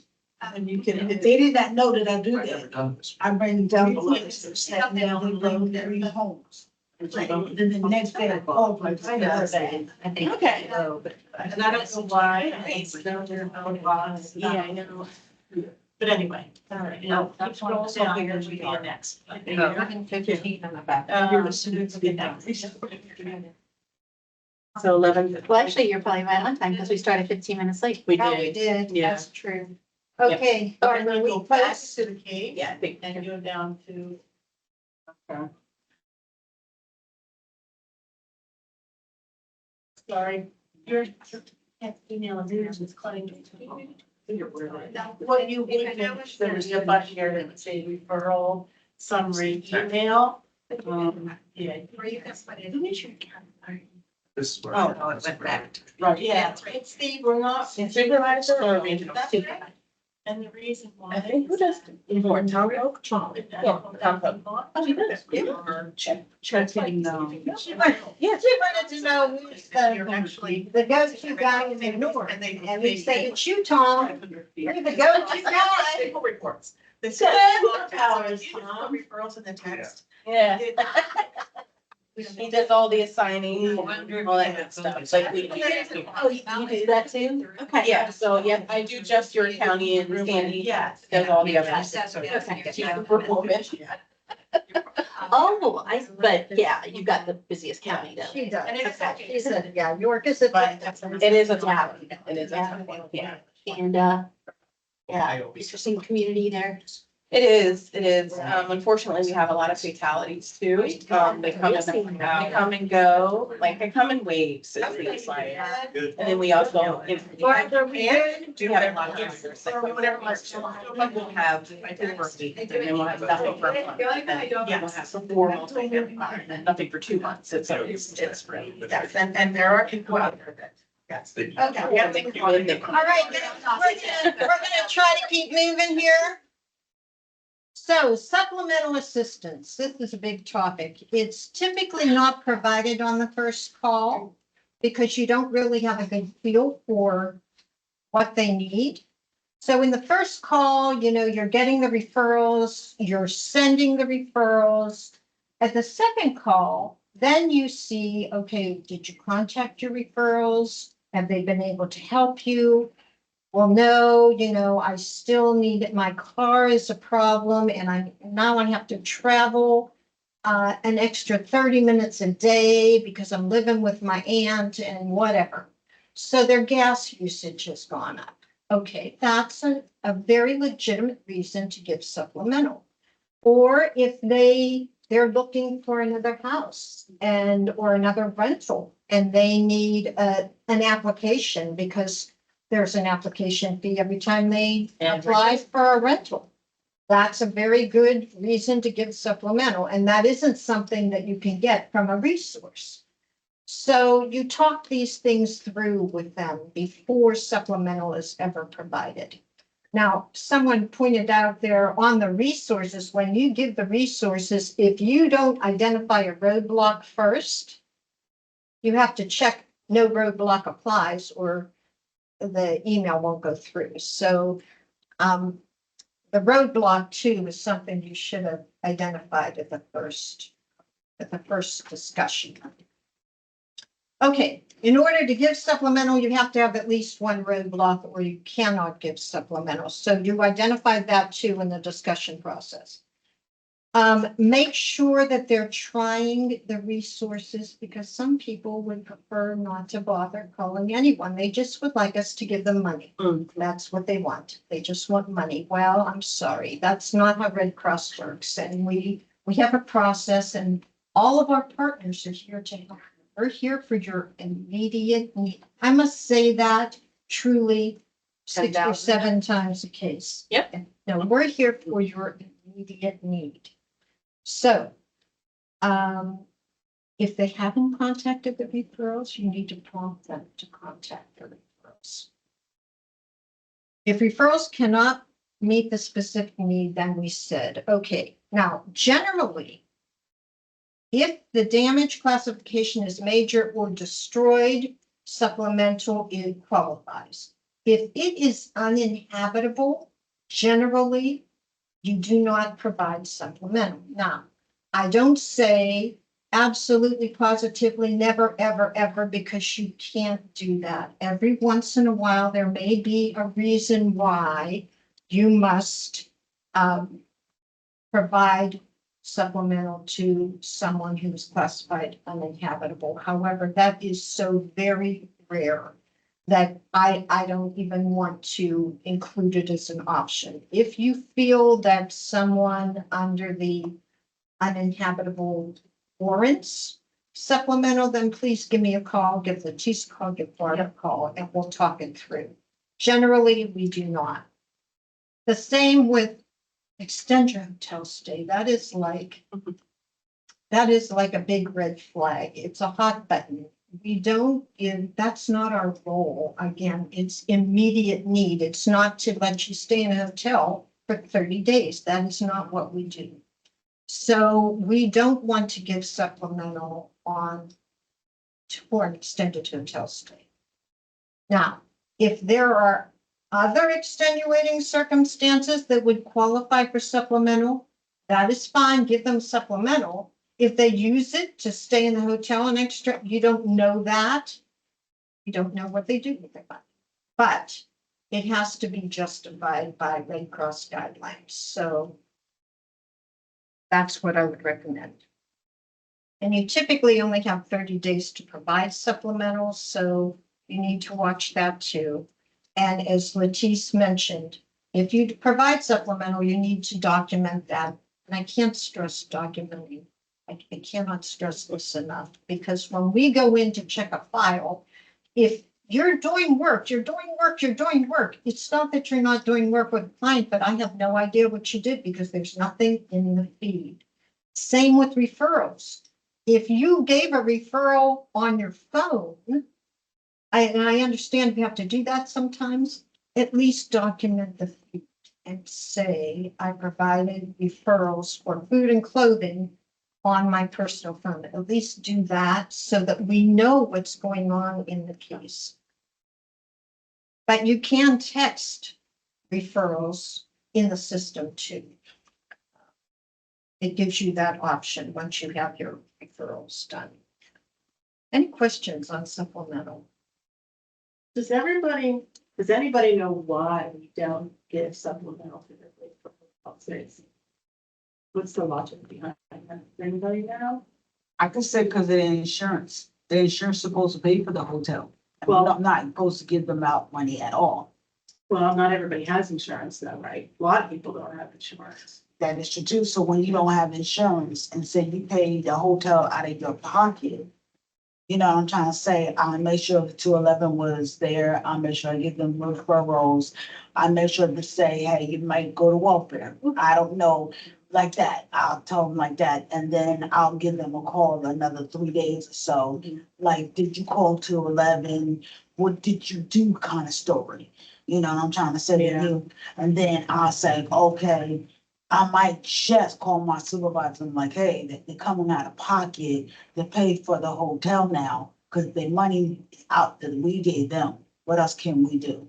Yeah. Before I start closing Okay. the case. That's good. Well, there is a reason behind it. I mean, the supplemental is supposed to be used for things that are actually going to move them forward, right? If somebody is homeless today and they're out of money and we give them $200, that's all we can give them for supplemental. That's gonna get them 2 more nights in a hotel and then they're still gonna be homeless, right? It hasn't solved anything for the client. That's why we don't do it. Okay, and I'm. Thank you. Oh, no. But there I is appreciate there that. is a logical reason why we don't do that. Okay. Anything else on supplement? Okay, we're ready for the next slide.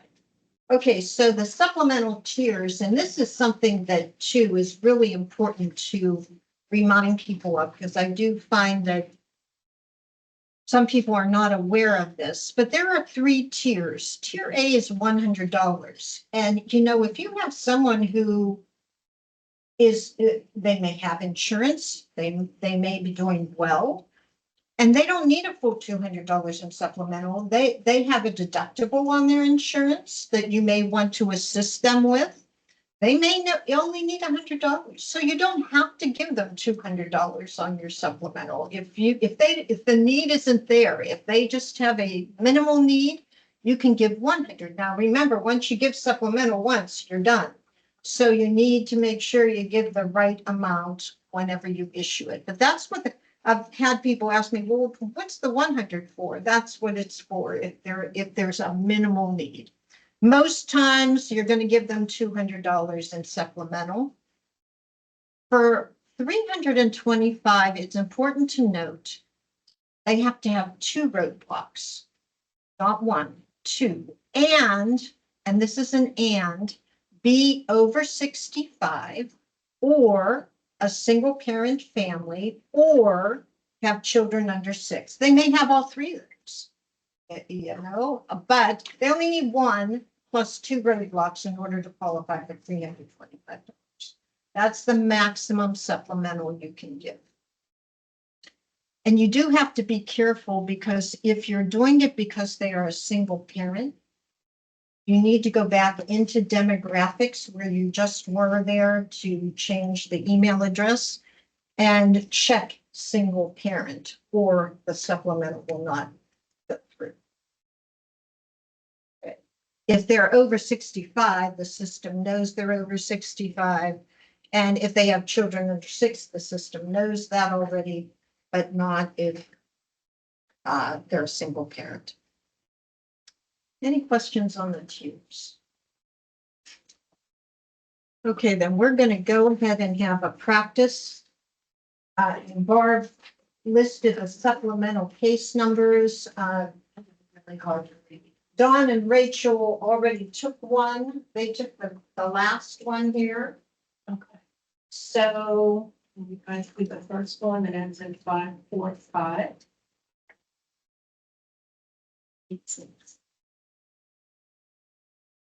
We only have 3.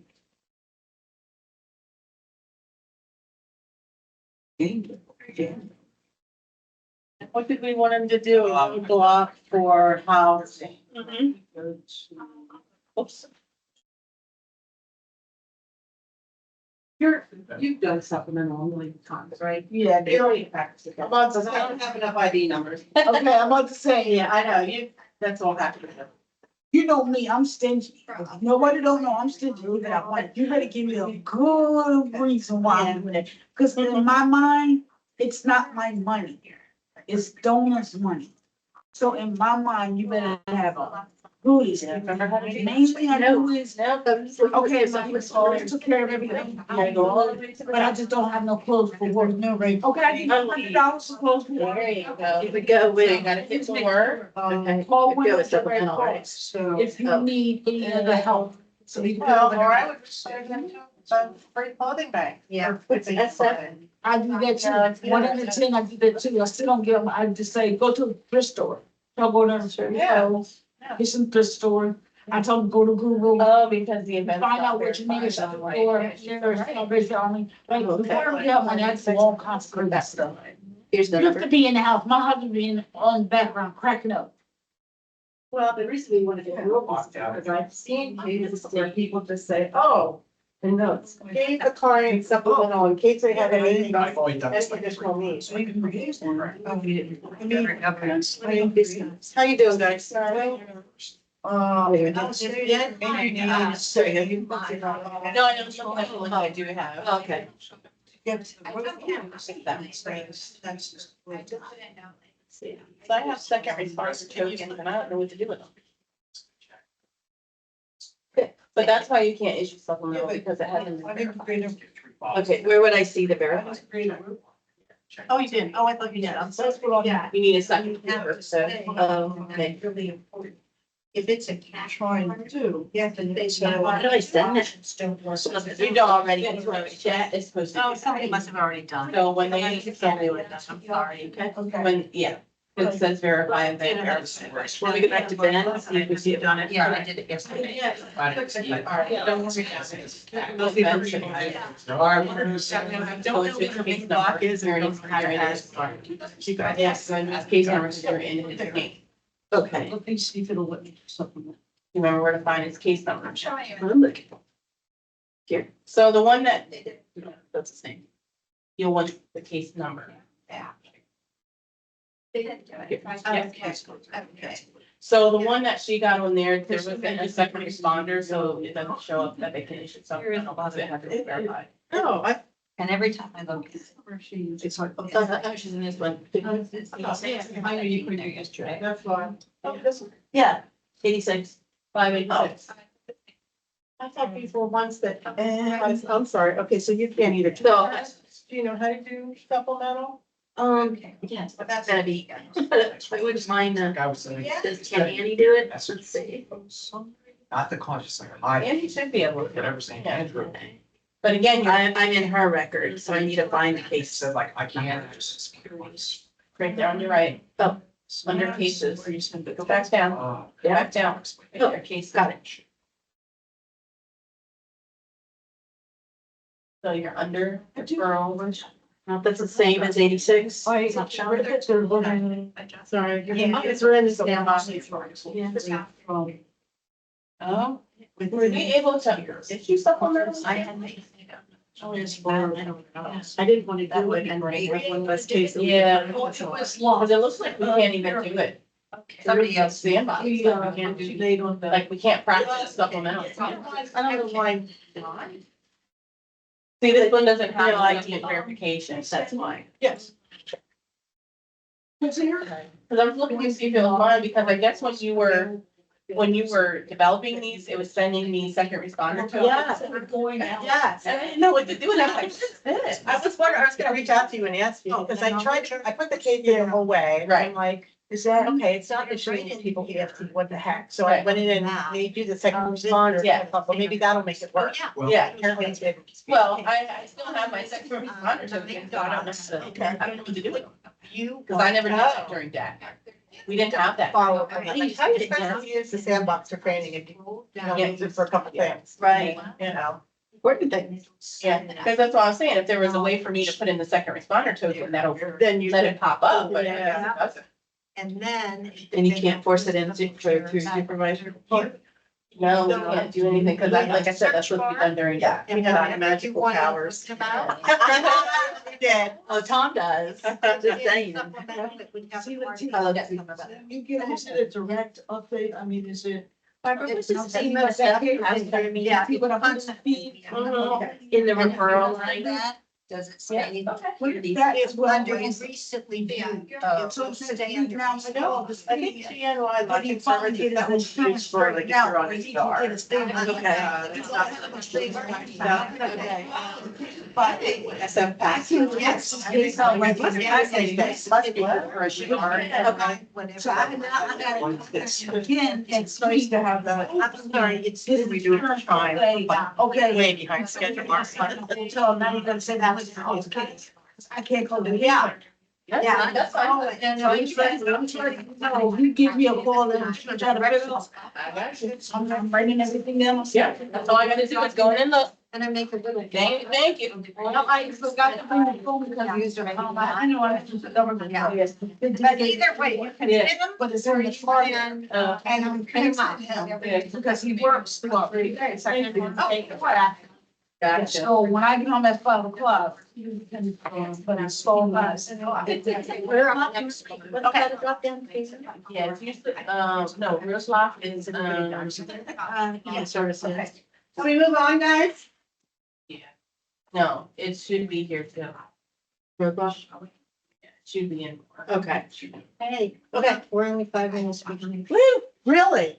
Woo, well, this Made up some I time. told you I'd catch up. You did. Thank you, Mark. I mean, yeah, Demographics thank is you, quick. Sandy. Can we talk about demographics? Yep. Okay. Show of hands, who routinely gets demographics on a case?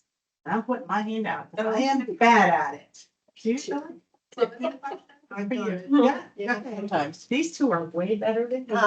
It's only sometimes for me, so I'm not, yeah. So is it hard to ask for demographics? That's what. It's awkward. It can be really, really awkward. So we wanted to go over it, just so everybody understands, like, why do we even ask for information from our clients?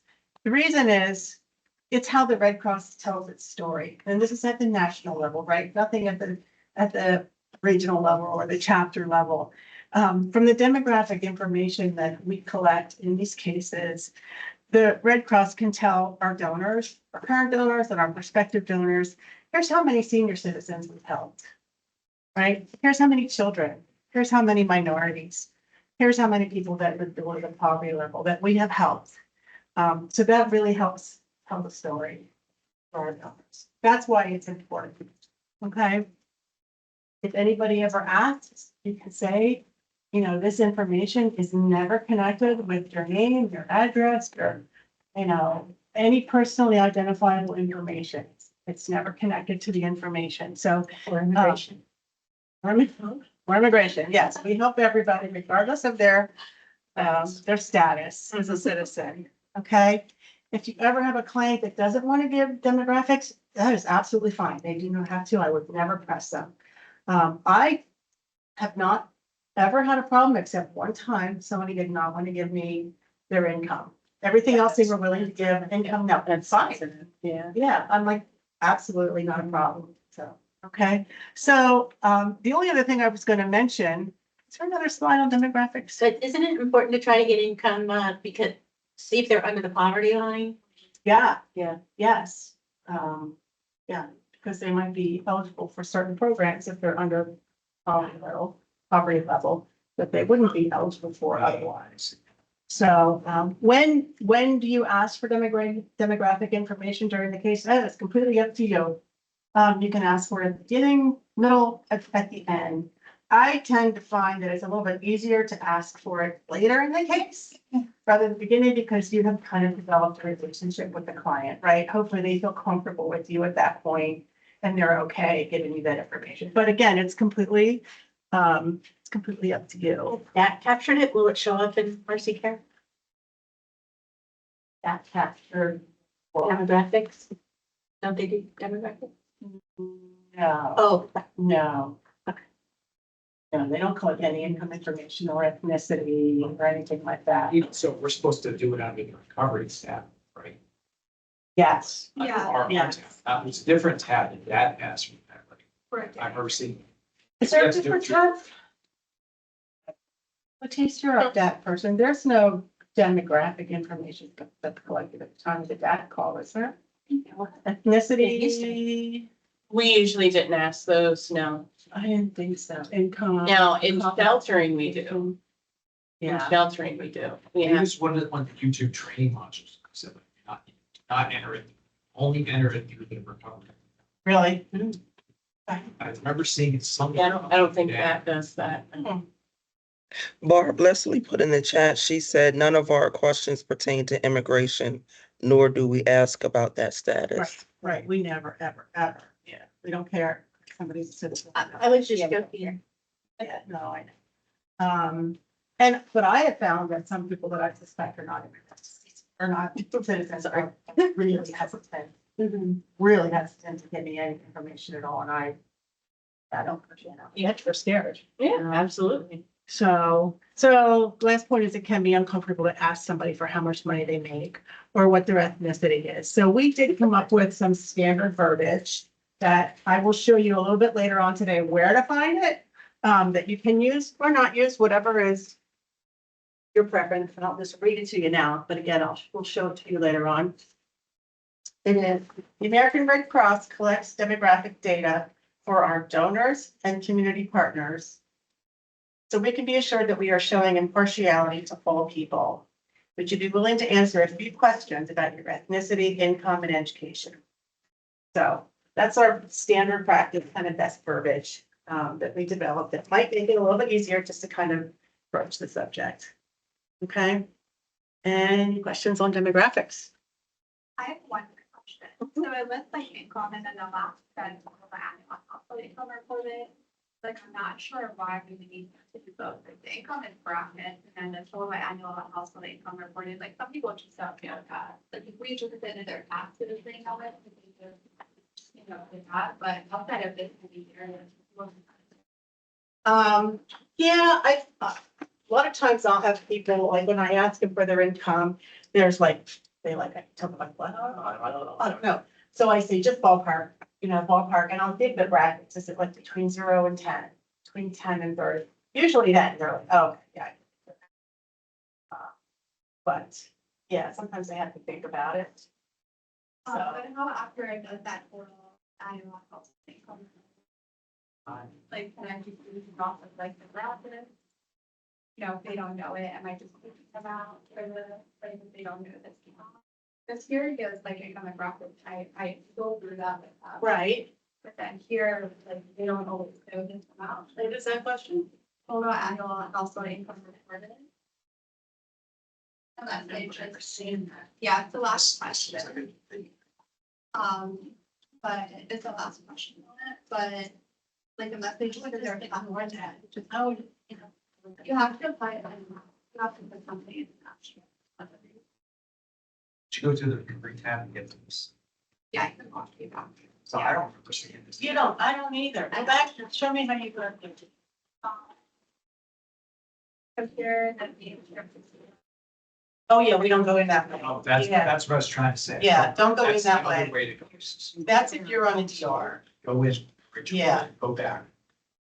That's what I couldn't think. Yeah. See, this is what, that's right. I remember seeing it shrink, do not click on this. Yeah. Always click on it. Right. Go into demographics, through the recovery link. There you go. That question will be there. Don't want to be that. These cases are too. You cannot. I'm sitting as you matter like a week ago. This was that March 29th. Oh, 30 days. okay. There's a couple that were over, so, okay. But you know how to. Yeah. To do the demographics. You just have to go in the right way. Oh, They do stress out about the question. I ask people, it's like, They do. They do. I say, just give me a range, just Yeah. $1,000 range. What Yeah. happens if you enter? We use that Crosby test. Ask these questions. Old version. I don't know. RC care. I don't know. Since that is only used for CRs, I don't know. It might go into a black hole. I remember seeing the trade, do not use this. You tab. know, right. Which, Otherwise it doesn't. it's right there in front of you. I can see people just clicking on it like you've been doing, but. Yeah, good question, but yeah, just don't click on that. Can't get to it now. Okay, let's just skip this one. I don't think we need to do this. You guys all know how to do demographics. Okay. What's next? RDO. It's RDO. Oh, my gosh. That's you, Barb. Oh, you too. Cause I'm gonna learn in this one, cause Okay. I didn't even know about these things. Okay, show of hands. Show of hands. Does anybody know what RDO stands for? Regional. Regional Director. disaster operation. Close? Big chief. What? Yeah, Regional Disaster Officer. Office. Does anybody know who our Regional Disaster Officer is? Sandy, wait. Sandy Ray. Yes. So Sandy Ray is, actually, I don't know her full title, but she is like, she's in charge of everything for our region. Our region is 61 counties in Pennsylvania. There's 67 counties in Pennsylvania. Our region has 61 of them. Okay, she is the one who has the highest level position in our RDO. And she is the one that would get request for RDO exception. So what's an RDO exception? This is not going to be black and white. I wish it were, but it's for cases that are very unusual, that have a very compelling need. Okay, where we can give the client extra money. Okay, it's not for all cases. Some of the criteria or the guidelines for RDO exceptions are they must have at least one of the 4 roadblocks. Okay, they have to have an extraordinary need. They must have already been given supplemental. Okay, and we must have exhausted all available resources. So if there are referrals that are available out there, resources available that we could give the client to meet their needs, we must exhaust those first before we ask for additional money. Okay. And this is an important one. The client has to be able to bridge the gap with the money that we give them. If they need more money than we can give them, for example, to get into a new apartment or home, an RDO exception should not be requested. So there's a cap on the total amount of money that can be given in a case. And that is $1,800. And that is inclusive of immediate assistance, supplemental, DHS money, DSC money, total money. So here's an example. So let's just say we gave the client $350 in immediate assistance. Let's just say DHS gave them $200. So that's $550, right? Let's just say we gave them $200 in supplemental, that's $750. So what's 1,800 minus 750? $1,050. So there's technically $1,000, $1,050 left that we could ask for if they have, again, this compelling need.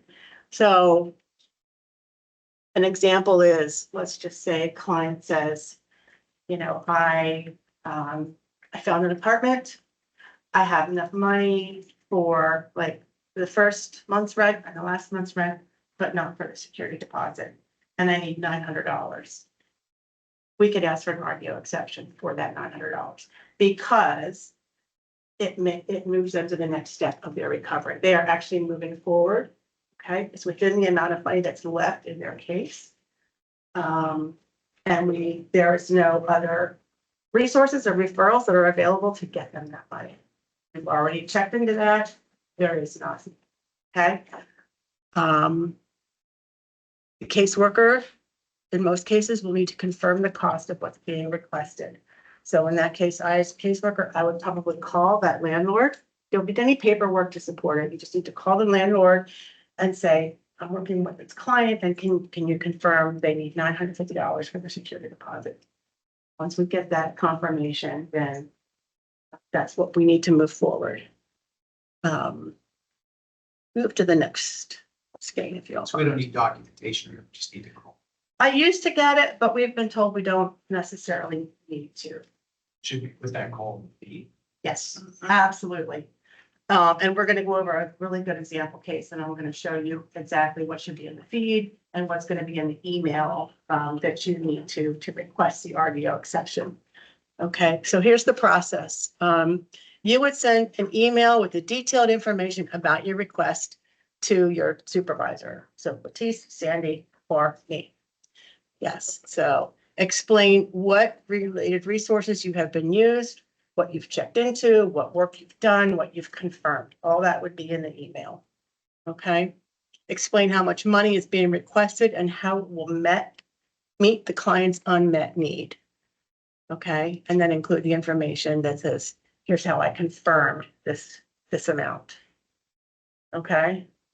And the next screen has an example. This is an actual RDO exception that was requested a couple months ago. That's not the client's name, but I want you to read it yourself so you can see exactly what I'm talking about. Can everybody see it? Can you read that, Dorita? No good seeing. Okay.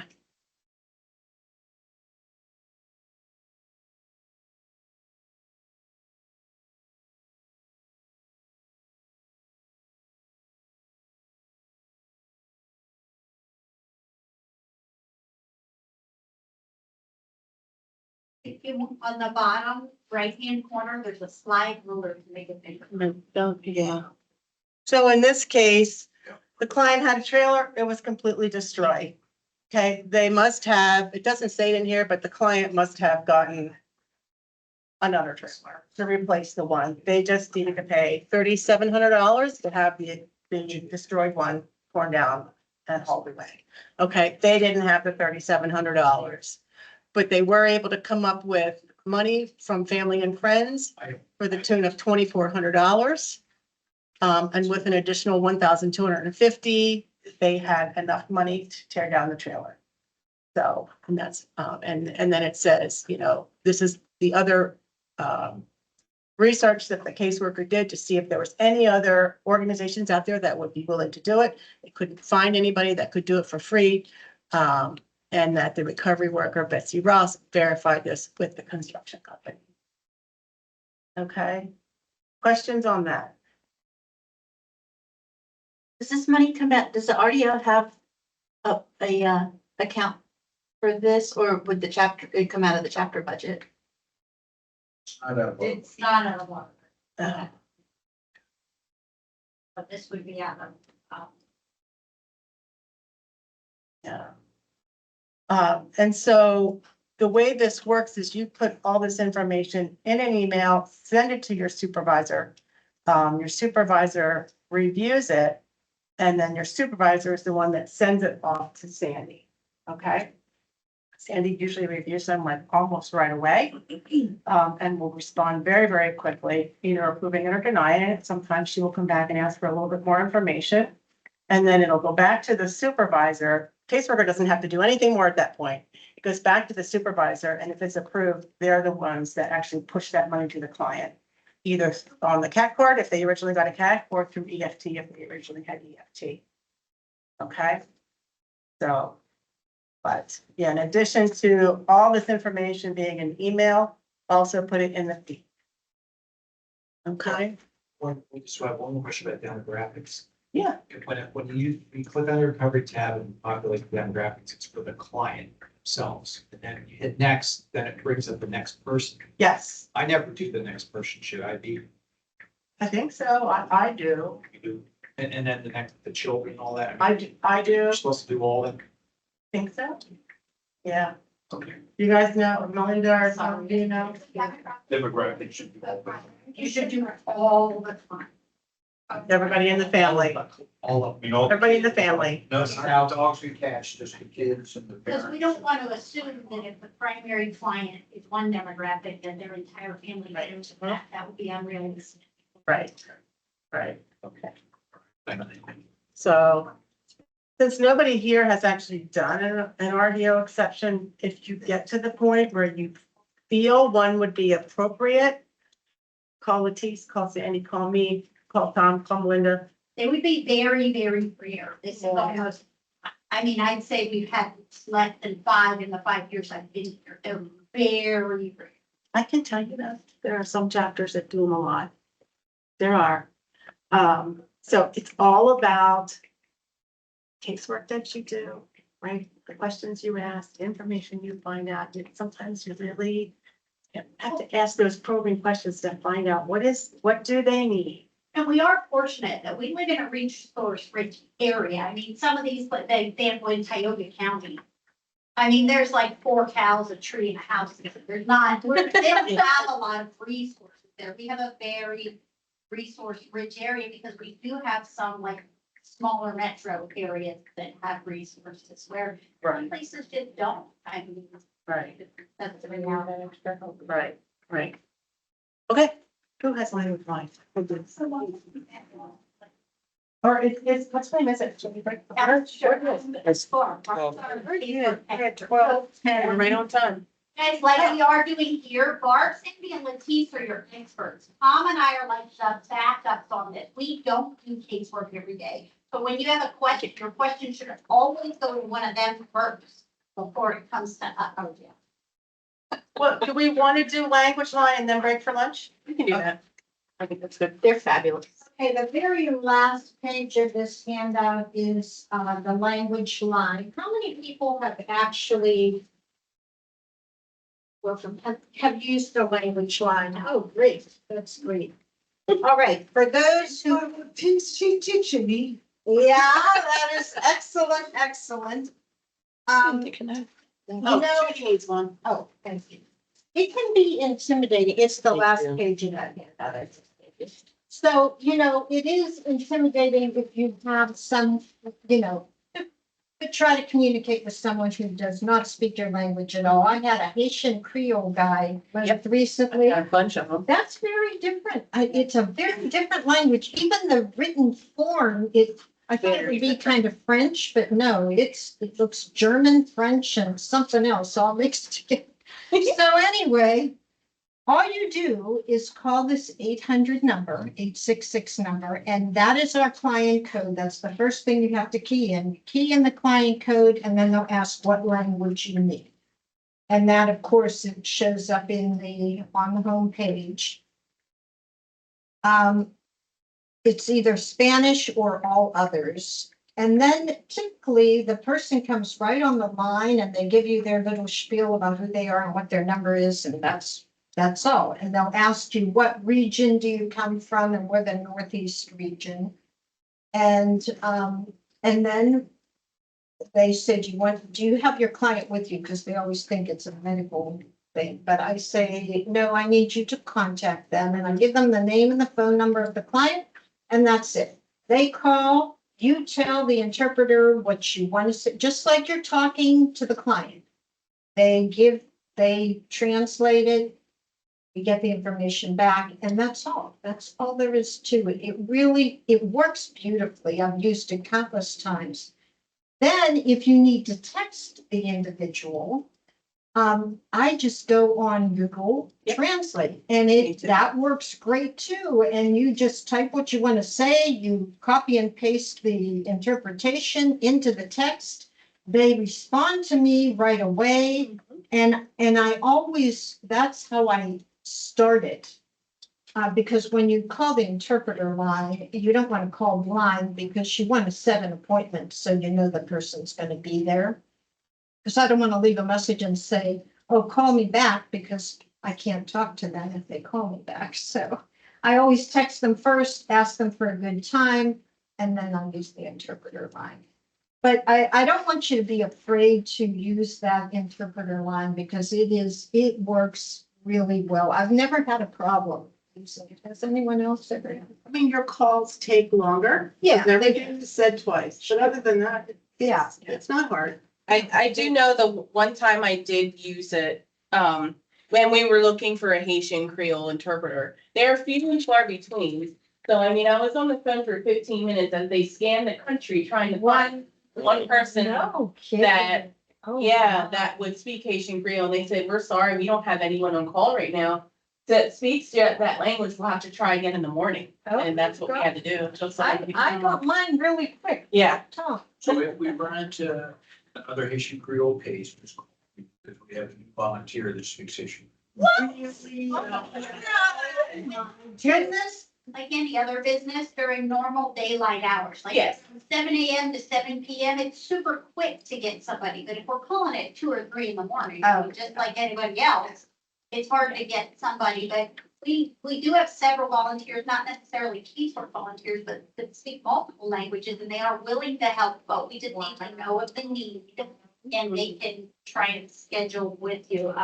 Several, there are folks that speak several, different, like Indian and Hindi dialects. We have folks who speak Urdu, but we just need to know. So when you get a case with that language, let us know and we can connect you with that. Oh, great. Thank you. Yeah, that's But wonderful. do we have any Spanish-speaking caseworkers right now? Caseworkers. Casework. No, No, not still don't. case workers, but we have people that will, like Rosalie is willing to help us around her schedule. But it would be good that right away, so if you get a case and they only speak Spanish, let us know right away and we can connect you with Rosalie, because what we don't want is that if you need a translator, you call Tom and then Tom calls Rosalie. We connect you with Rosalie and you can work with her. We can't be monkey in the middle.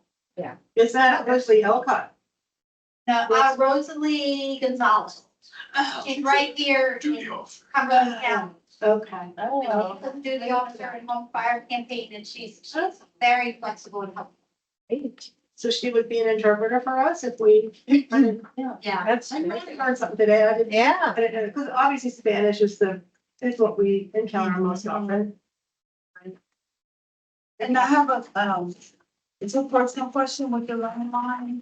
This is thrown in the air. What I'm doing, I'm just gonna make a long story short, whatever I'm doing, I'm around a lot of Spanish people. Can I, on a personal note, can I use landline on a personal note? Or is it just Red Cross and that is it? It's just rich. Just Red Cross. Every time. Yeah, it's not free. That's why they ask you, what area are you from? Like, there's Yeah. actually, we're allotted so many credits per year, so you must note it. And when you're speaking with someone, start the case note with translation provided by language line. Yeah. But they do, I mean, it's filled and it's checked through your case notes and things, so we can't use it personally. Yes. And if you're deployed, Yeah. you're deployed to another region, you don't use our language line. Right, because that's what the Different code for other is. regions. Yes. And thank you for So if pointing you're that on out. DR, you Yes, should provide that. that's right. They would provide it to you. And do document the feed. I always say, you know, I spoke to the client through the language line and that should always be. And the other thing we always want to remember is to log your hours. Log the call in the feed, but then don't forget to log your hours in volunteer connection, because that is critical. We need to keep track of all the hours you're putting in as a whole, because yes, they get it. My Spanish is good enough to help set up an appointment, but not for the whole interview. Yeah. Really? Yeah, so if you need that, I can help there. And another good practice is to put this number in your phone and then under notes, put that client ID so you always have it. Yeah. That's how I. Yeah, that's what I've done Yeah. too. In the notes in the contact is right. Right. Yeah. And sorry, this is a division code or regional code? It's It's division. Division. okay. Okay, Our code. okay. Yeah, we are the greater PA region, but we are part of the Northeast Division. Okay. Right now is the only thing standing between you and lunch, so we're ready to go. What time did So far, should I stop the recording or just keep it? Gonna I don't ask, know how that can you works. stop it and start it again? Did you know that? Yeah, I mean, you can end it, or you can leave it on and just what time do you want to start Or again, just so leave it, Leslie can yeah. go do what she We needs. want a half an hour, right? Yes, 30 minutes. 30 minutes from now, 12:18, so that's About 1:45. 45, 1:48, something like that. Lunch is pretty self-explanatory, but there's a bunch of different, like, heavy appetizers. There's a salad and there's different dips and dressings, and then there's like pretzels and pitas to use to dip it in, and there's like a buffalo chicken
Is that good? Yes.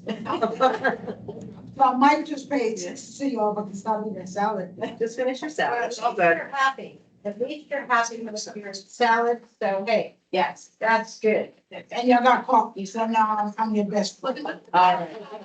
Okay. I sent you that, Okay, but yeah, I don't. Yeah, I thought it's out.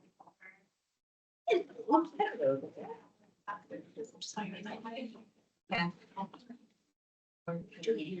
Sandy, I have a question. Yeah. Airbnb, I thought it only covers like a larger disaster. I'm in. And I just had a house fire. I didn't think they had any temporary house. I have not had What's the question? Airbnb as a resource. Oh, sometimes I give people, Individually, that they help. Really? Well, no, I just tell them to look there. Oh, yeah, I Yeah, know. like if they need something for like on a month or two, I will say, it's a potential resource, check it out. Yeah. So you, yeah, Just Rachel, you can certainly give them that option. It's when you're on the. That's one I've never thought to say, will. Yeah, oh, no, I've never done Will that. help one off. Right. When I read the detail on it, it sounded like it needed to They be don't do a like. mass. Using the shade. It's I'll be good. Basically an option. When I read the detail of the Airbnb. Okay. But I, Kind of that's a appropriate. good one to call. That would be a good one to get clarification. Yeah, in fact, my client that I was just telling you about that had the disabled kids, Oh, yeah. I referred her to that. And she was like, well, it's in 2000. Just hang on. Well, I can find one. It was stealing, but it was a half. Oh, yeah, yeah. And it was $1,500. I'm like, that's pretty good. Maybe you want to call. Starting out cover this stuff and you know, we're going. Okay. All right, we're ready to roll. All right, last couple things and then we're out of here.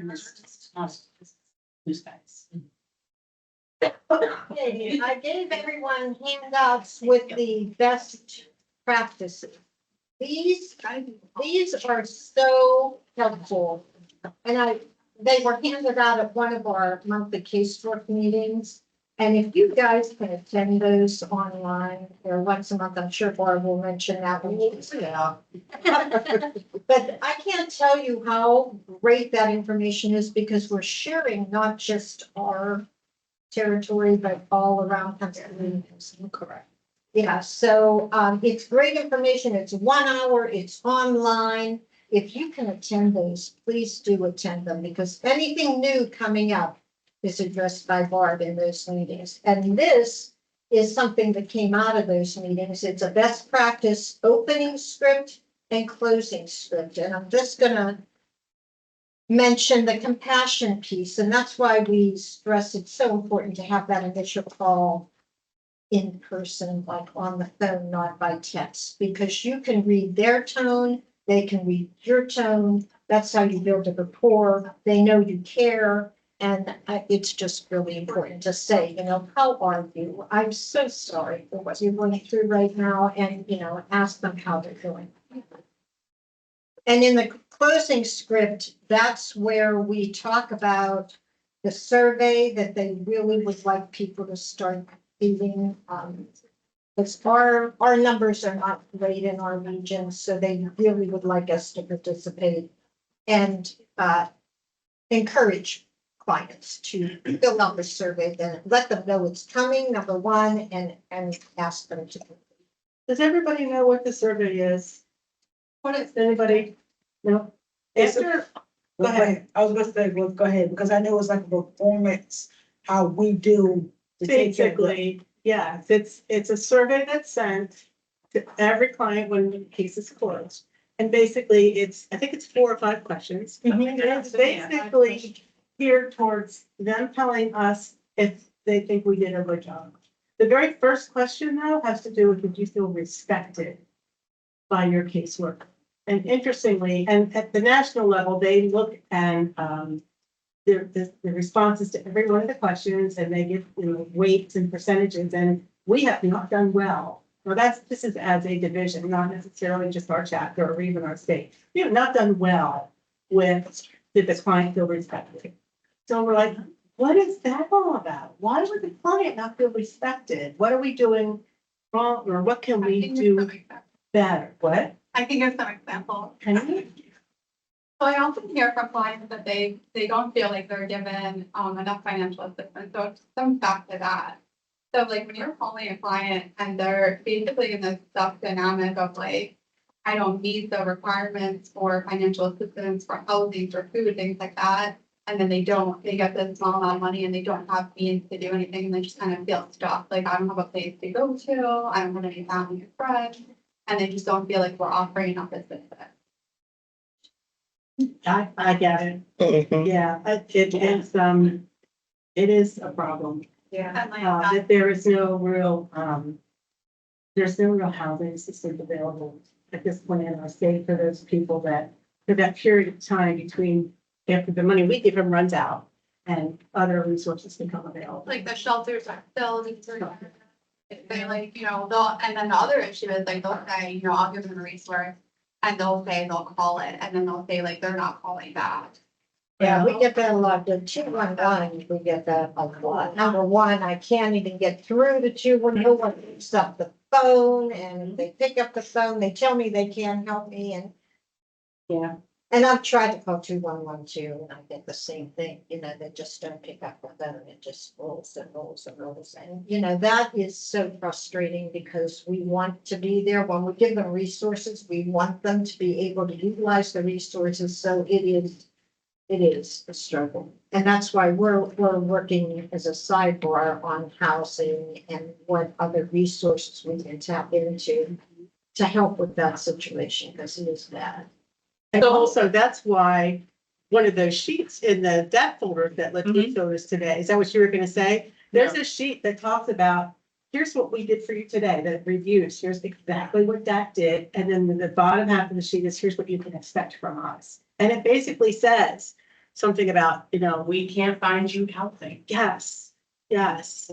And No, what I was gonna say was maybe then with that question, they're not specifically talking about what we did or they didn't feel respected by us, but by partners that we're using right. or the resources, so maybe we shouldn't take it too much to heart that maybe we did what we can and, because I've heard also, oh, my caseworker was great, but the resources didn't work for me or the financial assistance wasn't enough, So maybe that's kind of a loaded question, whether they felt respected or not. By us personally, they were, but maybe by what we provided. Yeah, that's true. And Sandy said earlier today that it's a good idea for us to call some of these resources ahead of time if we can, just to confirm that they can do what their website says they can do, Mhm. right? Maybe they don't have any money right now, Right. or whatever. So should we be referring people to resources that can help them? And some of them do say that in the resource, we're full or no longer have This. which is great. And you don't want to check that box then. So that's why I always say, make sure you take a look at that. But yeah. And I was gonna say it was also add on to what everybody's saying, because I already experienced it. And I'm always gonna put this woman on a pedestal. So thank God she trained me and to give me tough skin. That's what she taught her and Donna Rojas taught me, tough skin. I got a client said, okay, I don't have house insurance, the housing insurance, well, I always ask. She said that I took the money y'all gave me and I was in a motel. I'm like, okay, that's great.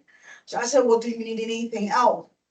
Well, yes, I do need something else. Y'all need to give me some more daggone money so I could pay for some more hotel, because I'm not paying for a hotel. Okay, I'm gonna listen to that, but I'm like, ma'am, I am so sorry you feel the way you feel.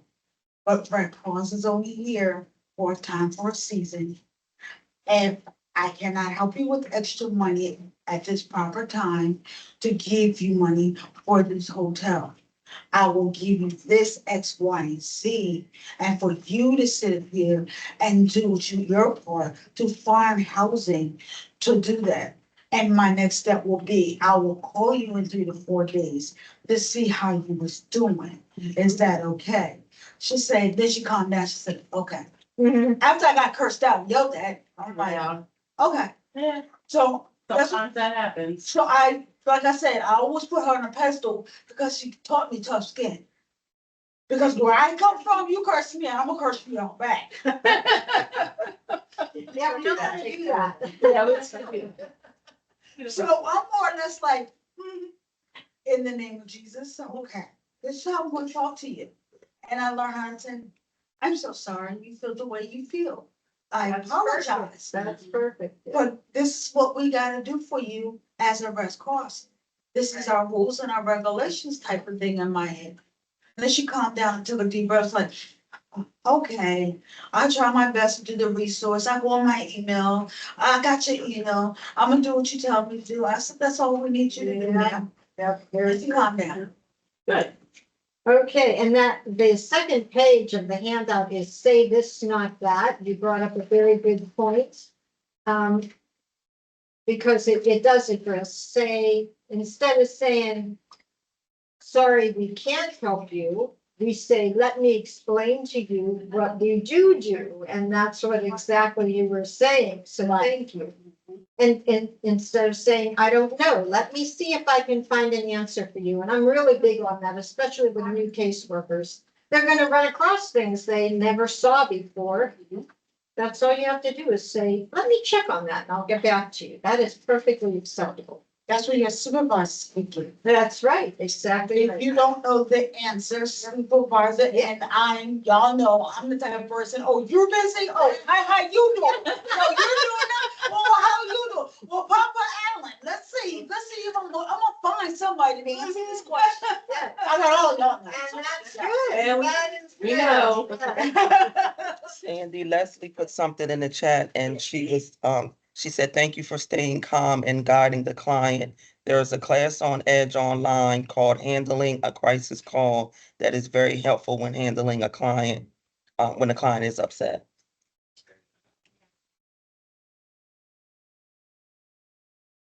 Thank you, Judith. I just wanted to Yeah. share that. I'm not sure if others are aware.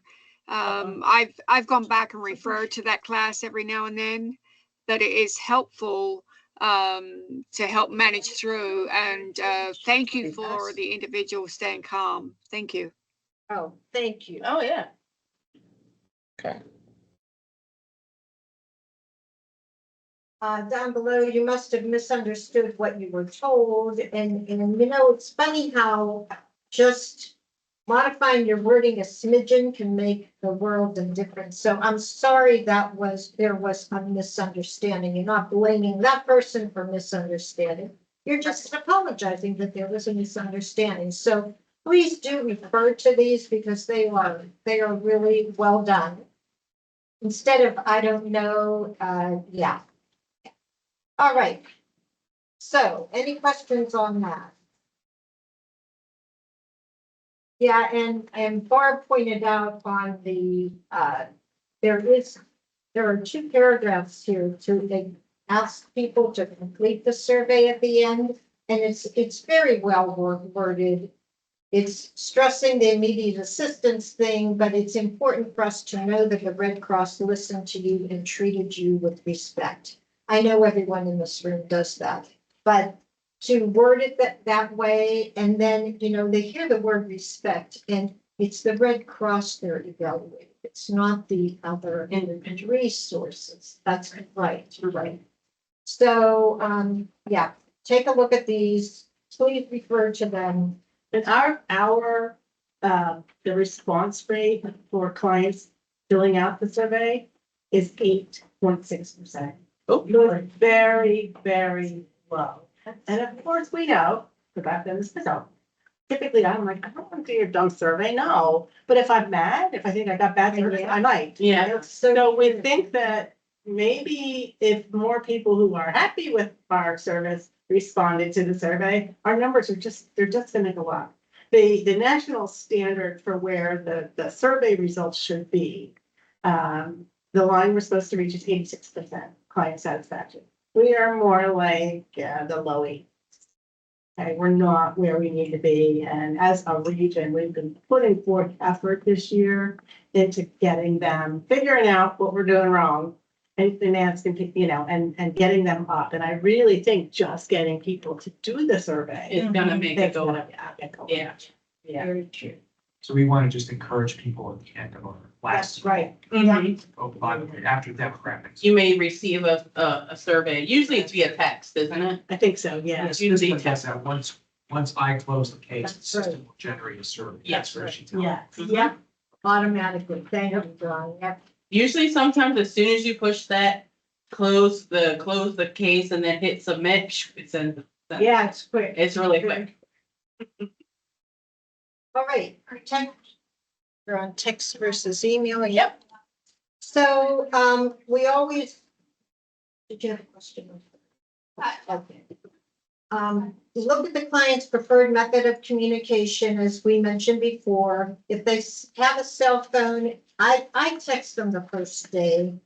Just because some people will call the 800 number, like, Right away. yeah, they want someone reaching out. Other people, that's the last thing on their mind because they're dealing with so much other stuff. So you don't know which person you're dealing with here. So I text them the first day and at least give them my contact information so they know they have somebody in there to bat for them. And then you ask them, okay, give me a good time. And I'll reach out to you. You tell me what is a good time in the next day or two. Usually limited. And then after the first call, you can ask them, what's your preferred method moving forward? Do you prefer the call? Great, I'll call you, or not, we can text. If they don't respond, and again, we try, if they have an email, I text, I phone, and Letice said that too. Mhm. If they don't respond to you in like 3 tries, you don't want to stalk them. So I stop right there after 3 tries. And I use this wording, and please feel free to borrow this wording. But if no response after, I say, I've tried to reach you numerous times, and I'm sorry you've been unable to connect. It's not your fault. We've just been unable to connect. So please call me, and I include my number. But if I don't hear from you by, and I give them 24 hours, by tomorrow at this time, I will assume your immediate needs have been met, and I will close your case. And we wish you the very best. And That's great wording. within 24 hours, easily, I get a call. Yep. So, yeah, they never don't respond to that communication. So it was very effective. And you're being nice, it's a really nice way to say, I'm not calling you anymore. If you're not gonna Right. respond to me. Not gonna respond. Being an advocate for the client. This is a constant, and it's not an easy thing to do. So that's why we want to build a rapport at the beginning. But what do we mean by being an advocate for the client? You can give them resources, you can give them supplemental, you can listen to them, but sometimes they need more than that. And it's not in our job description. I had an elderly woman. She was ill before the fire. She was in physical therapy. She did have an agency on aging caseworker.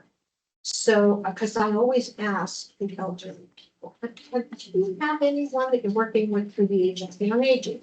She did. So I called that gentleman, and he was a great liaison, and he was working with the social worker at the rehab. And he came back to me and said, well, they want to put her in a nursing home permanently. But all of her stuff's in her house, her checkbook, all her financial information, and we need to get that. And she has no family, she has no friends, no one has access to her house. It was a really sad situation. So anyway, I was going to do it. I was going to go to the house and get what she needed. But I thought, this little voice in the back of my head said, I better ask somebody before I do that. So I called Alan. And Ellen said, absolutely not. Red Cross workers are not allowed to enter the client's home. So I called the fire chief of that area and he was so nice. And he said, oh, yeah, we'll go in there for you. We'll take care of it. So he went in, I gave him the list of stuff. He got it all out. By this time, she's back in the hospital. So I said, you know, there's a social worker in the hospital you can work with. No, my sister works at that hospital. I'll just go to her and yeah, we'll take care of it. So it all got taken care of. She was able to get what she needed and it was a happy ending and those are my favorite. So, but it took some work and it took some extra steps and it's those things that really make a difference to these clients when you are an advocate, when you're trying to get them where they need to be. Yeah, and I kind of have a similar story to what you were just saying. I was telling Dorita that I had a lady, now she was going blind. She had an early onset dementia and she lived by herself and she was a boarder. So, I mean, she had the cognitive things going on. So she had the fire and she was in the hospital and then we got the case. Well, they released her from the hospital and someone took her to a hotel, with the Red Cross stuff. And as I'm talking to her, I noticed, she didn't have any family. She didn't have any friends. She didn't have a caseworker. Like she did everything on her own as much as she could. Now, when she started telling me that she was having trouble taking her medications, something was wrong with her foot. She was really, really concerned about her foot. Now I'm asking her, I was like, well, if it's that bad, why did the hospital release you? And I got really concerned, about her foot. So even then, I told her she needed to go back to the hospital. So I'm trying to call her family, one of the friends that she did have. The facilitator lived in Pittsburgh. He couldn't do anything. He's like, well, I don't know what you want me to do. I agree. She needs to go back to the hospital. And she wanted to go into a nursing home. She's like, can you help me get in a nursing home? I was like, well, I said, honestly, if you go back to the hospital, they can get you a caseworker. That's the easiest way to get you into a hospital, into a nursing home. But she didn't have any way to get there. So, I mean, through lots and lots of phone calls, to make long story short, lots of phone calls, she finally got herself back to the hospital and I'm assuming she's doing well because I didn't hear from her after that, but hopefully she got into a nursing home. But as Sandy was saying, be that advocate for, sometimes they don't have anybody. So you're kind of just making phone calls, trying to make connections for that client to get them where they need to be. So, yeah, it's a lot. It's a lot of work sometimes. Some cases are easier than others not so much. Second quarter of the Super Bowl. Yeah, there you go. It was a really hard case. Yeah. She kept calling me back Oh, every yeah. hour. That's what Yeah. Oh, really? Tell us about that case. I have to. Well, that's a case where, what did you assign it to, like Saturday after like 6 o'clock or something? And normally I would wait till Monday morning. That was Super Bowl Sunday, but I decided at 3 o'clock Sunday, let me just read the feed. I read the feeds like, oh my God, this is just 22-year-old with 3 kids, including a newborn. It was one that said preferred method of communication text. Mhm. So I texted back, sat on the couch, and the phone rang. She called. It caught me off guard. So I got Oh, right next to the laptop. It was like I'm living out of my car. I spent all the disbursement. I'm desperate. It's like, say, okay, I can try to get supplemental, but it's Sunday. I need supervisor approval. That texted Sandy. And she kept calling me every hour after that, 4, 5, 6 o'clock. Sandy called me back in the second quarter. I could hear Cooper DeJean returning that pick six for a touchdown. Talking to Sandy. And you brought up some good points I hadn't thought of. Is she on welfare? Is she in casework? She kept calling me. Like I tried calling the 211, I read just the number. They said, come back at 8 in the morning. I can't make it at night. You ended up giving her a supplemental and I got her through the night. And then they kept calling me back through the whole week. Oh, Couple of times. One at midnight. Yeah, and then I just. That's not cool. Sandy said, I've gotten 2 a.m. Sandy took over the case. There's nothing more I can do. I think it's important to remember too, though, folks, that we can provide certain resources, and if it's not something we provide, it's okay to tell them, I'm sorry, that's not something in the Red Cross realm. I can give you the resources I know of, but I need you to take an active role in your recovery and please, reach out to the folks or other resources, but we are not, when we give them the folder, it says the Red Cross does not provide housing, like you're responsible, we can give you hints. I mean, there are things we don't do. We are responding to the immediate disaster. If you, lived in a tent in the woods before the disaster, we can't get you into the Taj Mahal. That's not how that works. We're gonna do our very best to help you get to your pre-disaster status. But also you have to take a role in your recovery, and we're not social workers. We are not government-funded caseworkers. We're a volunteer recovery team that will help point you in the right direction and do the best we can with the resources we have. It is okay to say, I'm sorry, that's not something the Red Cross provides. No, that's a very good point. And there have been many times that I had to draw the line and say, sorry, I can't.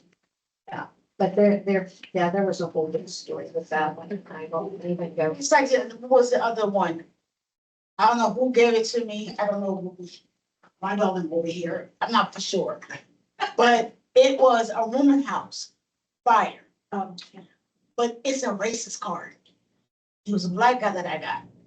Oh, just because I'm black, you can't give me more money than you give the white people? Yeah, that's the case that I got. I said, that's not the case, sir.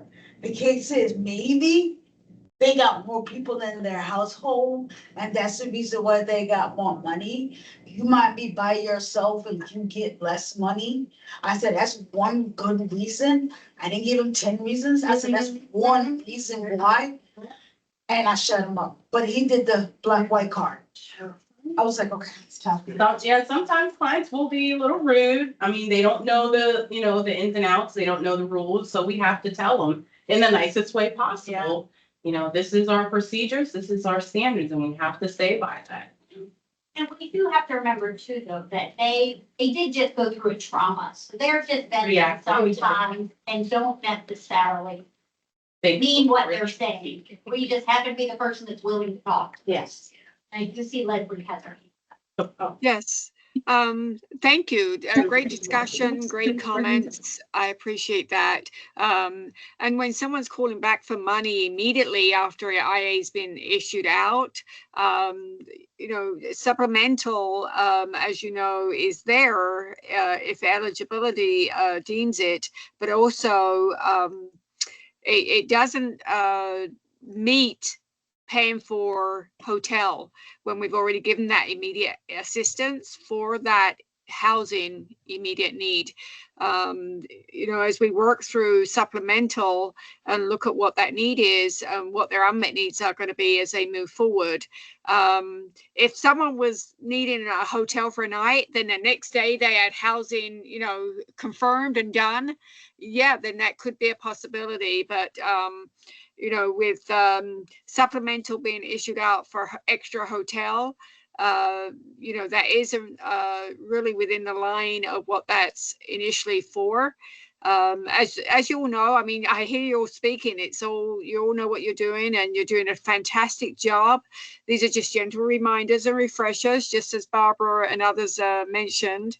But I hear as you're sharing best practices and scenarios of what have occurred to be able to, think about yourselves as you're taking that call, what that looks like. But I just, wanted to share that, as well as thank you all for everything that you're doing. And it's just great hearing you all share and come together today. Thank you, Melinda. And for those of you who don't know who Leslie is on the phone, her name's Leslie Kuluzny. Hopefully I pronounced that right. She is the regional client care program manager. Okay, so she's basically in charge of the client care program for the entire 61 counties.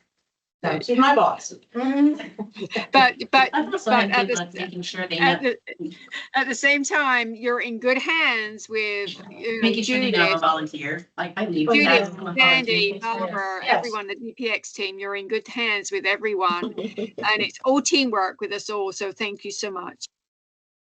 Thank you. That's a good point. And I tried it both ways, and it's always better when I say. Oh, yeah. It's like Melinda said, otherwise they're gonna think you're a paid social worker, and probably that you work for the government, so you got lots of money at your disposal. Yeah. Yeah. That's a very good point, and I do sign everything I say, Sandy, Red Cross volunteer, so yes.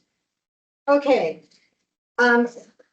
If you don't know this, some clients, need legal advice. They tell you about stuff that you really have nothing to do with, but there is a legal, under resources, under Red Cross resources, there's a legal tab. So I have clicked on that and I have sent them to them.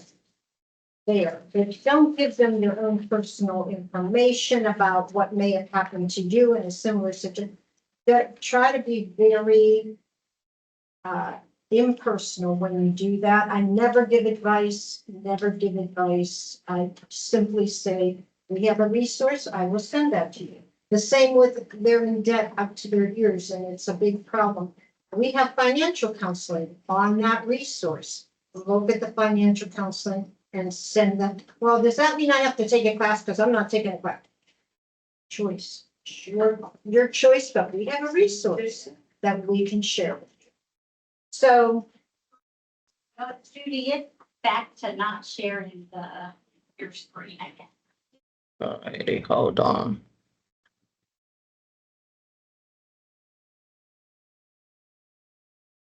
okay, frequency of client contact, that fluctuates really depending upon the client and their situation. I mentioned, I do reach out the first day by text just to ask them when. But then if they have insurance and they're in a really good place the first time you call them, I might wait 5 days before I give them a second call because they don't need any resources. They're working with their insurance. I'll give them one more call just to make sure everything was working properly for them, and then I'll close the case. Other people, you'll know the first call, okay, I'm going to send you these resources. I'm going to give you a day to call those resources, and then I'll call you the following day and just check on you and see how. But in the meantime, you have my phone number. So if you need to reach out to me, please do, and I will get back to you. So there is no hard set rule on frequency of contact. You have to just use your good sense there. Could I throw something? Oh, yes. I mentioned at the beginning of the training that we've kind of been looking at some of your cases, not to snoop, but just to see how everybody's doing. And something that I've seen is because we tend to use a lot of text, right? And one of the themes we're trying to get across here is it's okay to call, sometimes it's better to call, please call the first time, with the first contact to the client. But I've seen some stuff like 5, 6, 7 days, and then a text like, just check it in to see how you're doing. Is that good client service? No. Should never be 7 days and then just check in to see how you're doing. Or what's your recommendation on how many days you should go before you? Well, I think like Sandy just said, it depends on the case. 3 or 4, 3 to 5 roughly, depending on whether they have a good support system, whether they have a place to stay, insurance, that kind of thing. If they don't have insurance, usually 1 to 2 days or maybe. Yeah, Definitely. I would say that's what I was taught was that never let it go more than 72 hours if you have a needy client. Mhm. If you have somebody that's kind of like, no, things are going well, Yeah. maybe 3 to 4 days. just 5 days. But I Yeah. would, especially for Yeah. those clients that have a lot of things, and especially if they're in a hotel, Mhm. like, we didn't give them enough money for 5 days in a hotel, so you should Right. check. Yeah. Good point. Yeah, there's no hard and fast rule, but Right. And then the next one is what to do when a client is not moving forward. So what if they're stuck and they're saying, well, nothing's working, the referrals didn't help. I don't have anything else, really to turn to. Try to get creative. If the referrals aren't helping, try other options that they may have or things that they may not have thought of. One thing that I try to press is that for me, myself, I'm a good problem solver. That's basically what we're doing. We're trying to help them solve their problems. So if you have a suggestion or remember something from a different case, say, try, one of my clients previously tried this, try this. Just try to get creative and look for other ways or options we may have missed. Make sure the client is actually contacting those referrals. And if, they said, well, half of these didn't work and this one's got a waiting list, try maybe to look for a couple more. Say, here, try these. Or like it says, offer a 3-way call that maybe you can advocate for that client while they're talking to this referral. And Like, please, yes. I heard you guys mention earlier about county assistance offices, Yeah. and those are frustrating beyond belief. But if you genuinely feel that a person's getting the runaround at the county assistance office, I've called them. please contact, like if you really feel that way, please contact myself or Tom. We do have like a backdoor connection, but that's few or far between. Okay. I mean, in general, yes, if you call a county assistance office, if you try to call right now, well, it's Saturday, they're closed. You have to call during business hours. You're going to go to voicemail. It's very rare a live person is going to pick up. But there are, regulations as to how long those government workers have to return your call. Now, if somebody says every time I call there, they don't answer, they're probably correct. But ask the question, did you leave a voicemail? And when was the last time you called? Because maybe they called 3 months ago before their incident occurred and they were frustrated, which they probably were. But, are they leaving the voicemail? Are they going through the process? Also, there are procedures where they can contact like online and go on the DHS website and submit a request. So if you genuinely feel like their caseworker is not helping them, we can intervene, but that has to be a pretty severe instance. Because those folks do have, there are legal time frames when government workers have to contact their client. Okay. Yeah. We want to make sure that the client as well knows we're there for their immediate needs. I know you heard this 20 times today, but make sure that the client understands we're only here temporarily. We can only do but so much. And we're trying to do as much as we can for them. And don't make the client feel you're in a rush to close. Yes, we want to make sure they're on their way. We're trying to help them get into a permanent place. But we never want to make them feel rushed, just say, okay, well, I'll check back in a couple of days or I'll check back next week. And sometimes I'll give them that reassurance. Hey, I'm not going anywhere for a while. I'm going to be here with you for, another week or so and we'll figure this out. We'll take it day by day. And they appreciate that. So you're not like just throwing referrals at them and then just abandoning, make sure they know that, we're here, we're going to try our best within our means and go from there. When a case should be closed, 2 weeks on average, 14 days is when I try to kind of begin to end the process. Now, not every case is going to be that way. Some cases are going to be a lot longer. Some cases are going to be pretty short. I've closed cases in 3 or 4 days. When people say, hey, I'm good. Thank you, Red Cross, for everything you've done. We're good to go. Close it out. Others are just gonna, slug along, not very much movement, in and out of things. But, generally 2 weeks, 14 days is the general rule, but we understand that things can happen.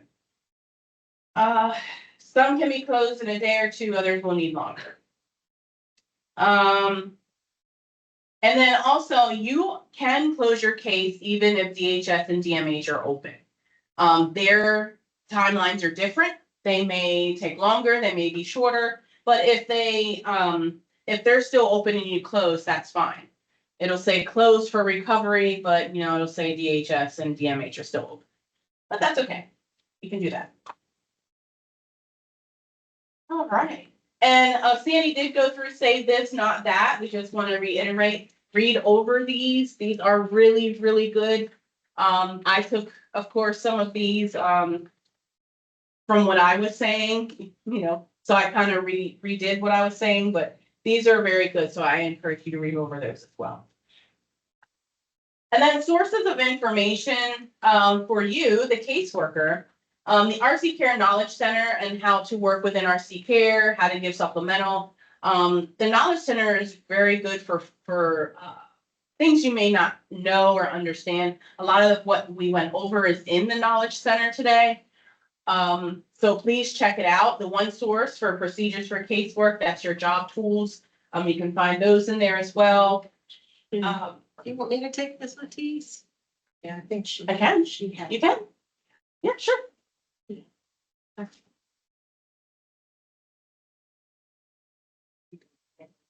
Yeah, we're gonna do some more hands-on great stuff. So Well, I need him because our office mask will be closed.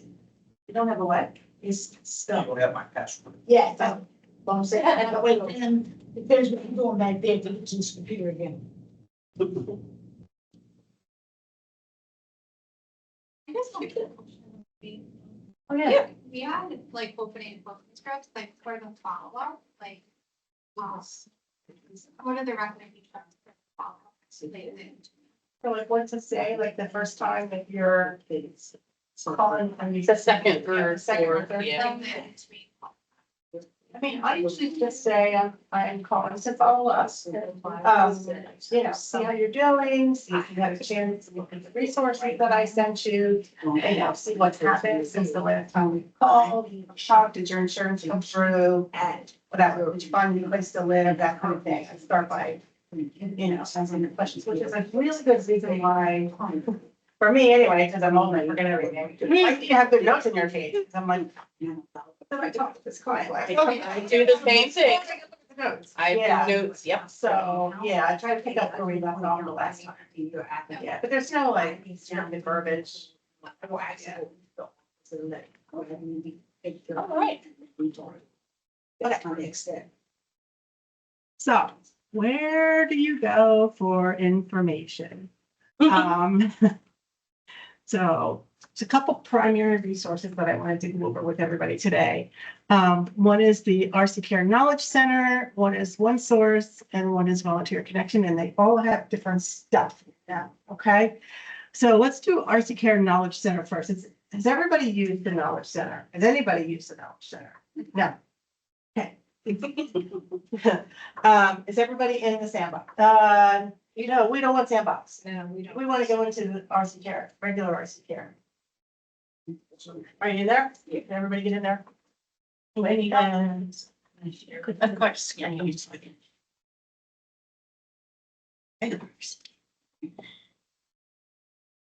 But the slides are not, they're doing it again. I don't know what they should.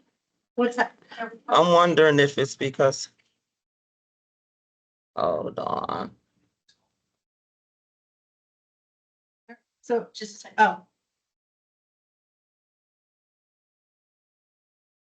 Okay, can everybody see this? Not now, not now. Still. It still says back to basics.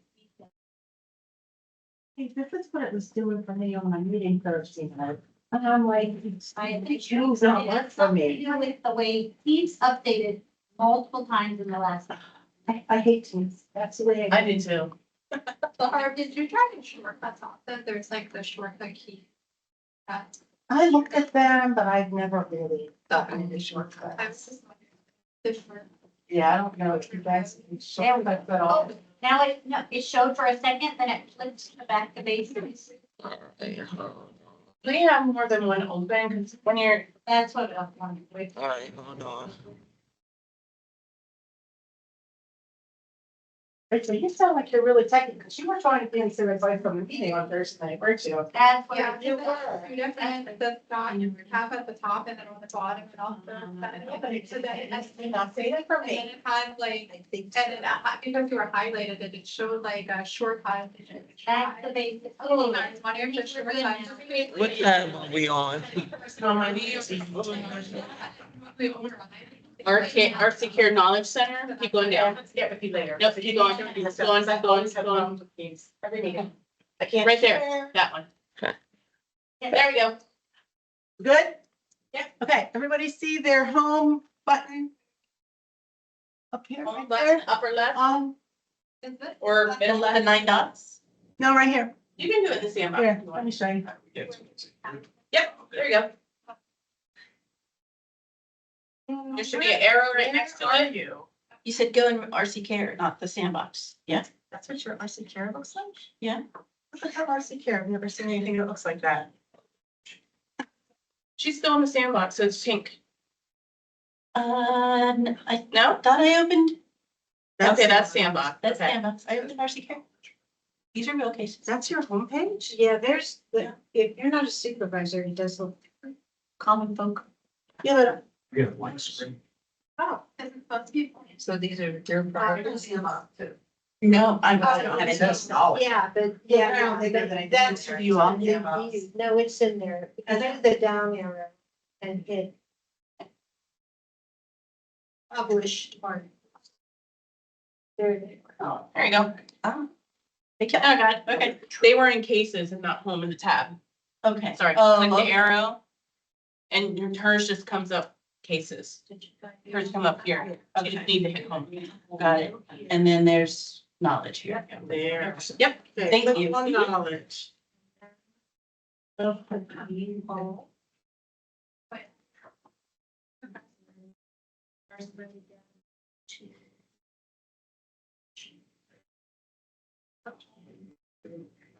There's here the home screen.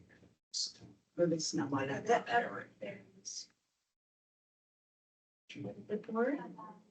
This is Sean and Shane.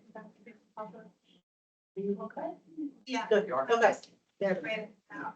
Yep. That's another way to get to it. Yeah. So, what are you guys, gonna use this for? There is a plethora of information in here, and it's not just for caseworkers, it's for supervisors, it's for people that do different things with the system. So there's probably thousands of articles in there. You're gonna use it for anything that's related to casework, and specifically, how do I do Something. something in RC care, okay? If you get stuck, how do I do supplemental? How do I change a phone number? How do I check a CAC balance? Any of the stuff that we talked about today. This is where you're gonna find it, okay? So, go to the next screen. That's honestly where I found, when I had to look it up, how to tell you how to change an EFT to a CAC. Because I couldn't remember how to do it without actually doing it. So I went to the Knowledge Center and it's right. And most of the articles are really well written and they have screenshots, so they're really easy to follow. Now, a tip that I found out is if you don't know where your article is, because you can put them up and they'll be in alphabetical order. If you use your search bar here in the middle, if you click on the search bar, you should get a drop down. Try that. And you'll be able to filter by knowledge articles as opposed to everything in this Is it system. the top search bar? or- Yeah, the top search bar. See your down arrow there? You don't use this one or here? the- You want to click on, scroll down, down. Knowledge. I want this is like searching. This one she does. Up there. This would be like. You can search. Yeah, click on the search bar and then you'll get a drop down. So use the top. The top. Yeah. Maybe then you need these. I didn't work. I Yeah, can probably either one. do it again. So I gotta practice. Now to remember that. Scroll down. So don't get a couple phone calls towards Hey, this down path, not a problem. but I can find it. And then searching like on. But then again, you can use that too, because it says search this list in that other search bar. Okay, But I didn't see that, we can see, what you know what I mean? Oh, theirs looks different. Mine has that too. Oh, Yeah, it's there. oh, okay. Oh, okay.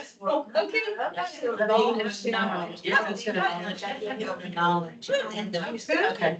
Okay, so we'd like 2 months I'll. everybody to search for an article. What was the article I wanted them to find? It was how to change. Second.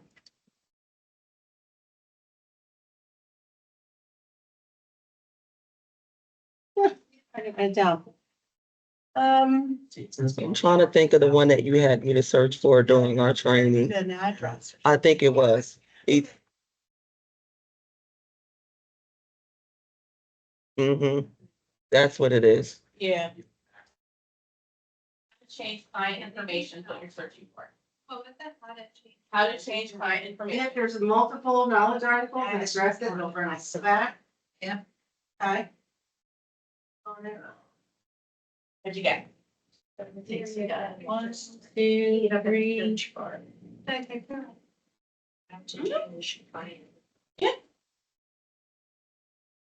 Not dated. Aren't they dated? If you open it up, maybe you Yeah. go to the bottom, and it'll Maybe say some of the other there's multiple versions of them, I think. Okay. I will say to you, I have found this to be a little challenging, and that if you don't necessarily type in exactly the right words, we might have to, sometimes I have to try everything else. Yeah. Yeah, That's. so eventually if you try it, you will find what you need. I think so. It actually refers to Role creating events. each and. Because it has, yeah, it's looking for client information. Yeah, broke it looking down, for yeah. all. So Like change the facility. it may not be the exact one you're looking for, Yes. but Yes. it makes it smaller. In your spare time, when you're bored and have nothing to do, you wanna read up here. Because there really is a lot of cool information out here. Yep. And we would respectfully ask, if you get stuck doing something in RC care before you call your supervisor, at the Knowledge Center, okay? They're always here to help, but we want you to become familiar with the Knowledge Center.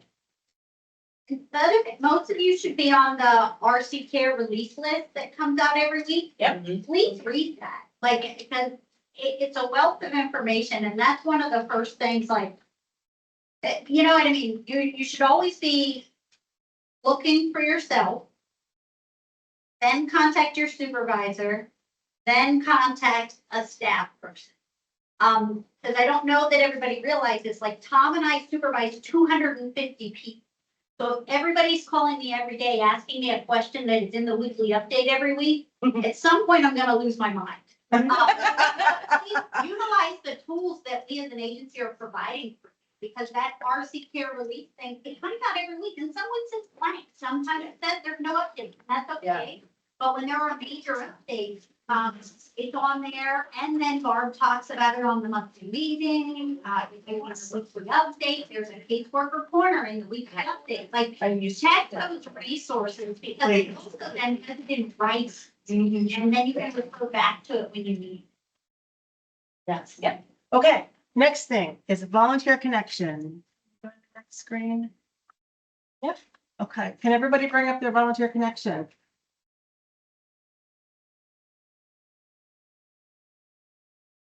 Everybody know how to bring up volunteer connection? That should be the easiest thing you guys do.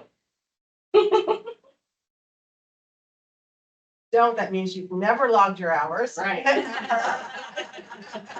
know how to keep it, but I'm on my hours, so I'm admit that. Oh, girl, okay. I can go on my cell phone.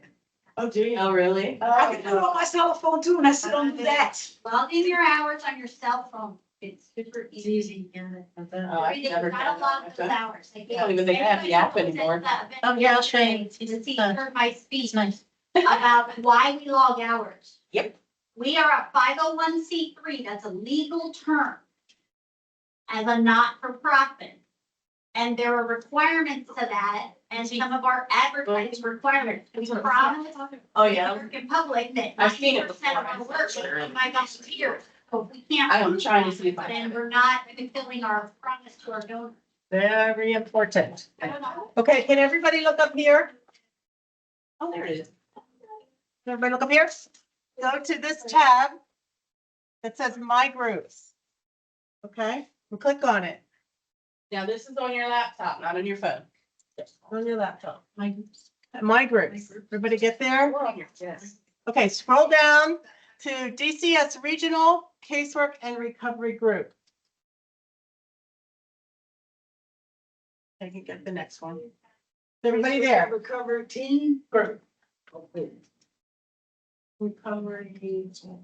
Keep going. Oh, wait, maybe you went too far. Stone blood time. Oh, Oh. if she's on top, don't do You gotta it. grab it. Yeah, well, I mean, he does, but it's gonna be different because we belong to every single group. Oh, so you just have to watch. Yeah, yours is So- personalized for like what you have. So if you're in recovery and debt, you'll have a couple of tabs. If you're in like the staff, we have every tab in the whole region. So that's, Got it. Okay. so yours is, All right. everybody's looks slightly different depending on what your Red Cross job is. Okay. Did everybody click on Casework and Recovery Group? Did you see files right here? Click on that.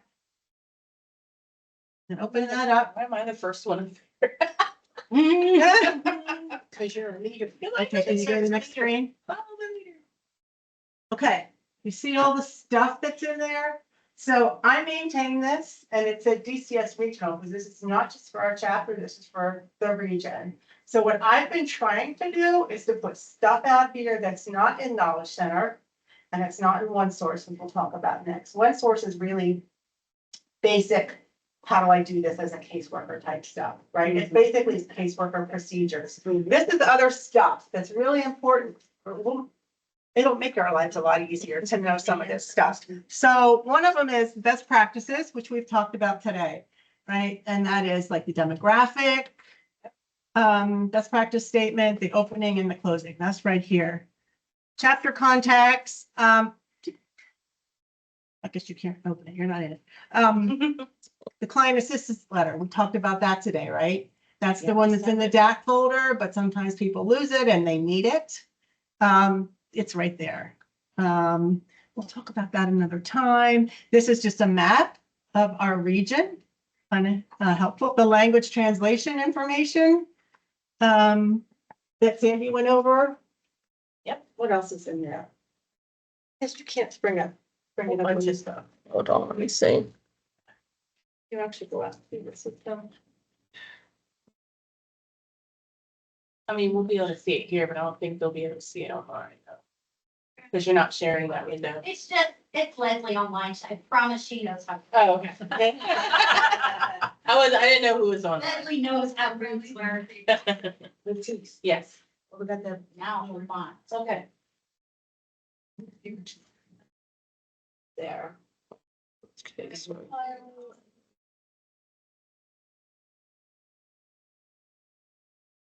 Oh, pets.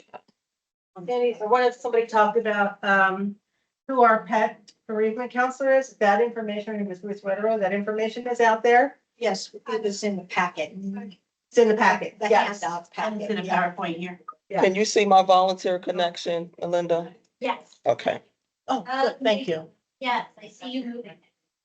Yes, yes. Yeah, and I'll talk about this real quick.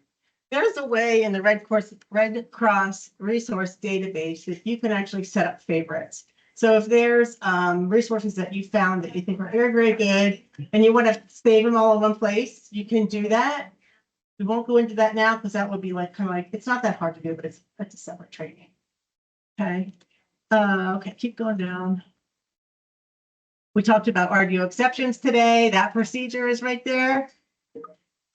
Recovery, casework meeting notes and videos.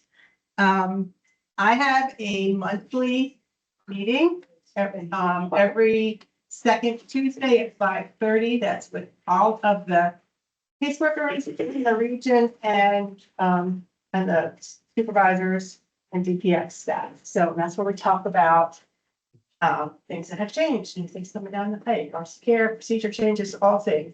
We also share information too. We, like the other day, we talked about how do we like keep our caseworkers up to date on changes? How's everybody across the region do it? Because we are all in a way kind of independent and we kind of all do our own thing, but it's really good to share information so we can all like learn from each other.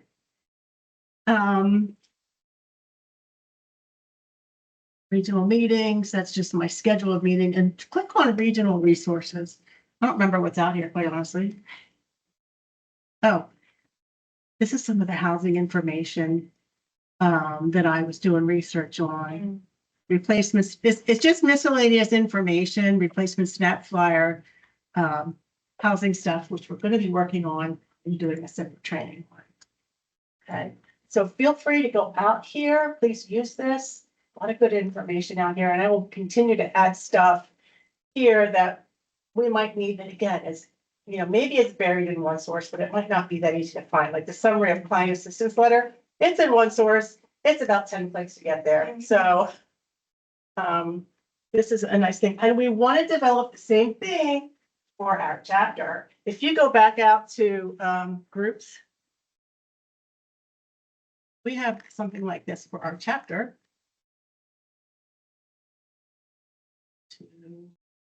My group, CCS, Central PA, Casework and Recovery Team, up right there. There's nothing out there yet. I don't think there's anything in files. Yes, there isn't even a file button. But our goal as we work on developing what's the housing information that we don't have, with Salvation Army contacts for every county, we want to put all that out here, stuff that's just specific to us. Okay, so that's what your team is working on next. Okay? If you find a good resource that's legitimate, share it with Barb, Sandy, or Latisse, because they can vet it and share it out. I would, Yes. Google is a great resource, but if you find something on Google, please actually call and verify that it's real and up to date before giving it to a client. We can put the one, the LGBT. I'm sorry, what? The LGBT, we can put the LGBT resource. There is a lot of that in the Red Cross database. Are you talking about that's just something specific for our chapter? Or our state?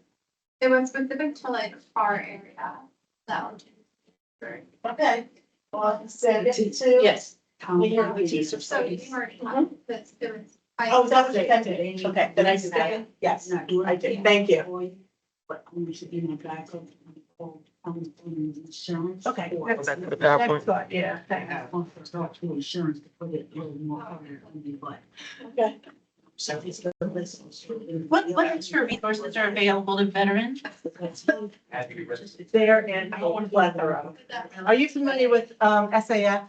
Just the name and that they work with the military. Yeah. Yeah, I mean, there are caseworkers that just work with, I mean, our Red Cross volunteers, all they do is cases with veterans. Okay, they have more options. They have a lot of options. I did it for a little while. There's a lot to know because every branch of the military has different programs. Yeah. Yeah, it's a lot, and they do have a lot of resources available for them. Yeah, so, did you, we There talked is a about this? procedure that you just Yeah, went through, what was it, a month ago, for that though. We have to, we don't refer to SAF until we are We are closing out done. the case and have given them as many resources as we can. And then we can refer to SAF if there's just nothing else we can. yeah. And how do we do the referral? We send We send an email to somebody, and I will get you her name because I don't remember. It's not Is Paulette. it anymore. Ann? It's not Pauline, is it? Is it Ann? It's Ann. No, it's a long name. She works with Robert. Oh, Let me see. Yeah, it's on the tip of my tongue. That might be something good to send out, maybe in an email Yes. to everybody. Yes. that was just pretty recent. It was because of me. It It was because of me. Well, thank you. I will put it out here on Volunteer Connection too. Okay, yeah. I should have done that. I don't know why I didn't. Or is it in the veterans folder in the files? It's That's just pretty new. The one we just was in? I don't know. Can you go back up there? Oh, I took a peep in there. It just says casework procedures for veterans. Is it a link or is there just? It's a, it's a Word document, but it was taking too long to come up, so. But that'd be a good place to put it. And. Just a Word document, just her name and contact. Yes, yeah, So if we need it, we can go in that folder on volunteer connection. yeah, but we had one or two people that got a case, saw it was a veteran and shipped it to her. Like, No. we have to do the work first. the veteran to go to is always gonna be, ask them regardless. Ann Piatowski. VA. And I know I'm butchering, yeah, I'm butchering her name. She used to be a caseworker. Oh, okay. Barb, her last name is, Before we contact Ann? I would, yeah, Okay. ask the veteran, Oh my gosh, do you have sure. to be, You have a caseworker. if they go to the VA at all, Right. then they should have a caseworker. They might not know that they do if they've never needed that before. Right. But every veteran that goes to the VA for services and has their VA ID card, they have a caseworker, whether they know it or not. her last name is Piankowski. Piankowski. Yeah, Pankowski. yeah. Yeah. And I'm butchering her name, but it's her. Is it- in the files, it's just where to click veteran. Oh, okay, then I will add it out there, her name and contact information. Yeah. Okay, now on to the last thing, next to last. There is, on the data. Keep going. There is a, are your veteran question. Can you? Yeah. I'm asking. Make it smaller? And Casework too. Well, yeah, because we're asking him at intake, we told you available to. It's their veteran. We have that nice document, it's all the case procedure in it Can you? that we were gonna hand out. Where it says that the person's a veteran, so that. In they know case? Where to look. It's in demographics. I'm going to just pull up the case and I'll show you. Every Under the single. data. Yeah, every single.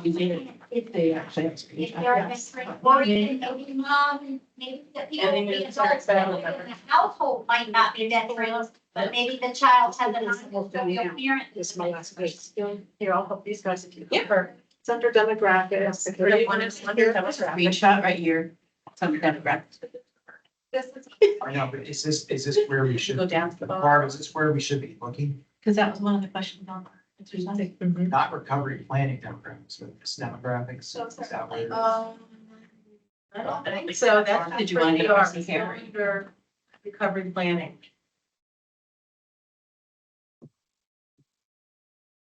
Should be in there. Down at the bottom. Yeah, you should be down. There.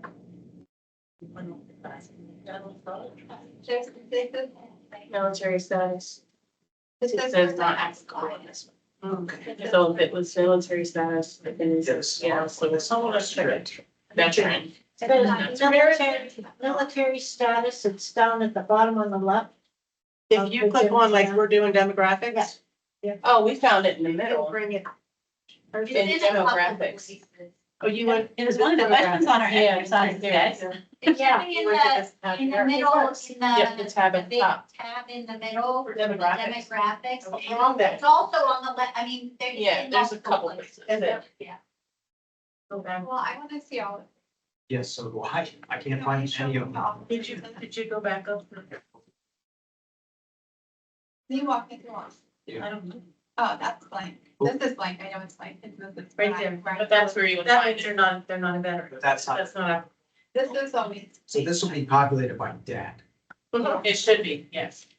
The military status is populated By by dad. that. You can't move along. you know, Unless they answer that question. Can you show me where else this would be? Because I don't know where else it would be. I mean, that's the best place to find it. Could probably find that in the knowledge center. You know, I'll just ask Lynn about it Monday morning. Killing us. Well, yeah, everything may be blank except for that one, except for that question, because that question has to go through DAC before this case is even. So we have that. So we have to look at that demographics. That would be the easiest place to find it, in my opinion, Any of the mandatory. because I don't see it anywhere else. So I don't have to ask them. Or should have said. Should already be there. Everything else in the demographics is masked. So like I said, that one, He said, oh, I have. and those are yes. Yes. That's I'm not. not gonna give everybody. That's not, it should be done, and that's in case you have to, if you need to change it, you can. Right, but it says, I didn't. Is that why? Yeah. Okay, okay. But there were things. Yeah. That weren't. Okay, then they do need to use that. Yeah. Now I know, So you can always check that and then, well, I can check that when I read the case. I don't have to ask for sources. I'm glad I came, because now I That are better. know so that I did not. them again. Like I said, with my turn, be with y'all. Let's see. Glad you picked us. Okay, can everybody go back out to, Volunteer Connection? That's where you want me to go? Yeah. Actually, I don't think you need to. If you just go at the Volunteer Connection and then on the right-hand side, click One Source. Everybody know where One Source is. If not, I can walk around and help you with that. One Source, yeah. Oh, it's making me log in. Can everybody get there? Click on One Source. You lost me a little. Back up, right, yeah. Yeah, okay. That's what I thought. Yep, are you in One Source? You'll hit volunteer. Yep, Volunteer, no, you do not. You shouldn't if you're still in our secure. I don't want to do that. You might need to. Yes. You can probably just follow along.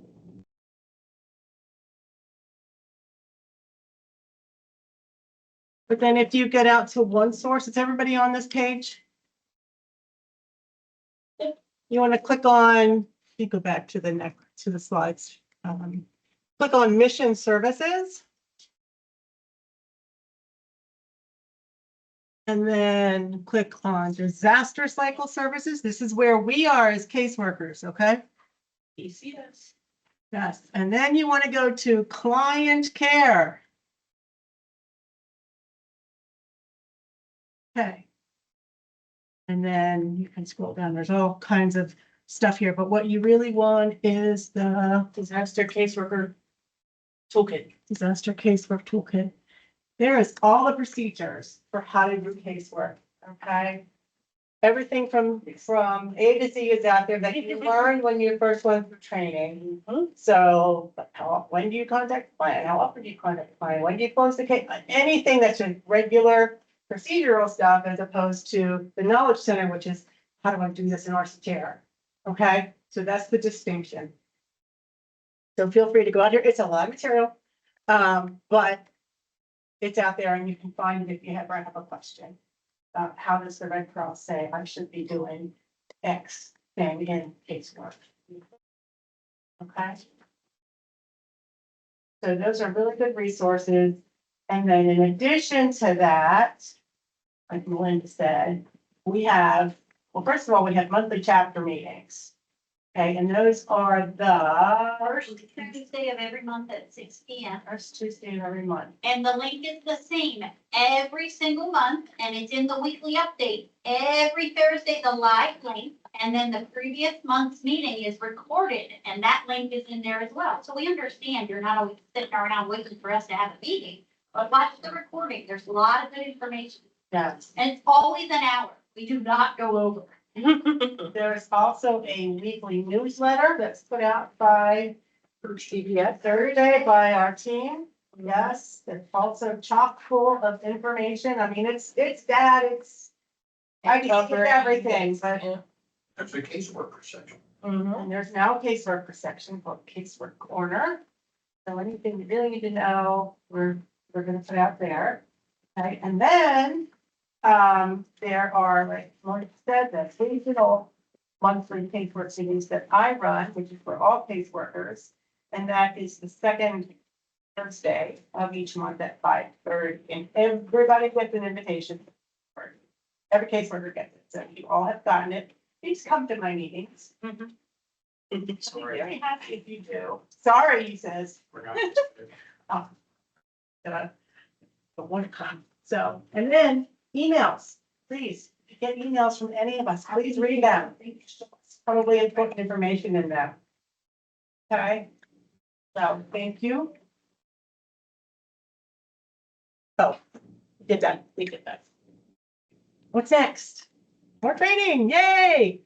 Okay, a couple of you, like I think I said earlier, a couple of people said that they really wanted us to talk about housing in this training. And we know that it's definitely our biggest challenge right now, and probably why a lot of people get frustrated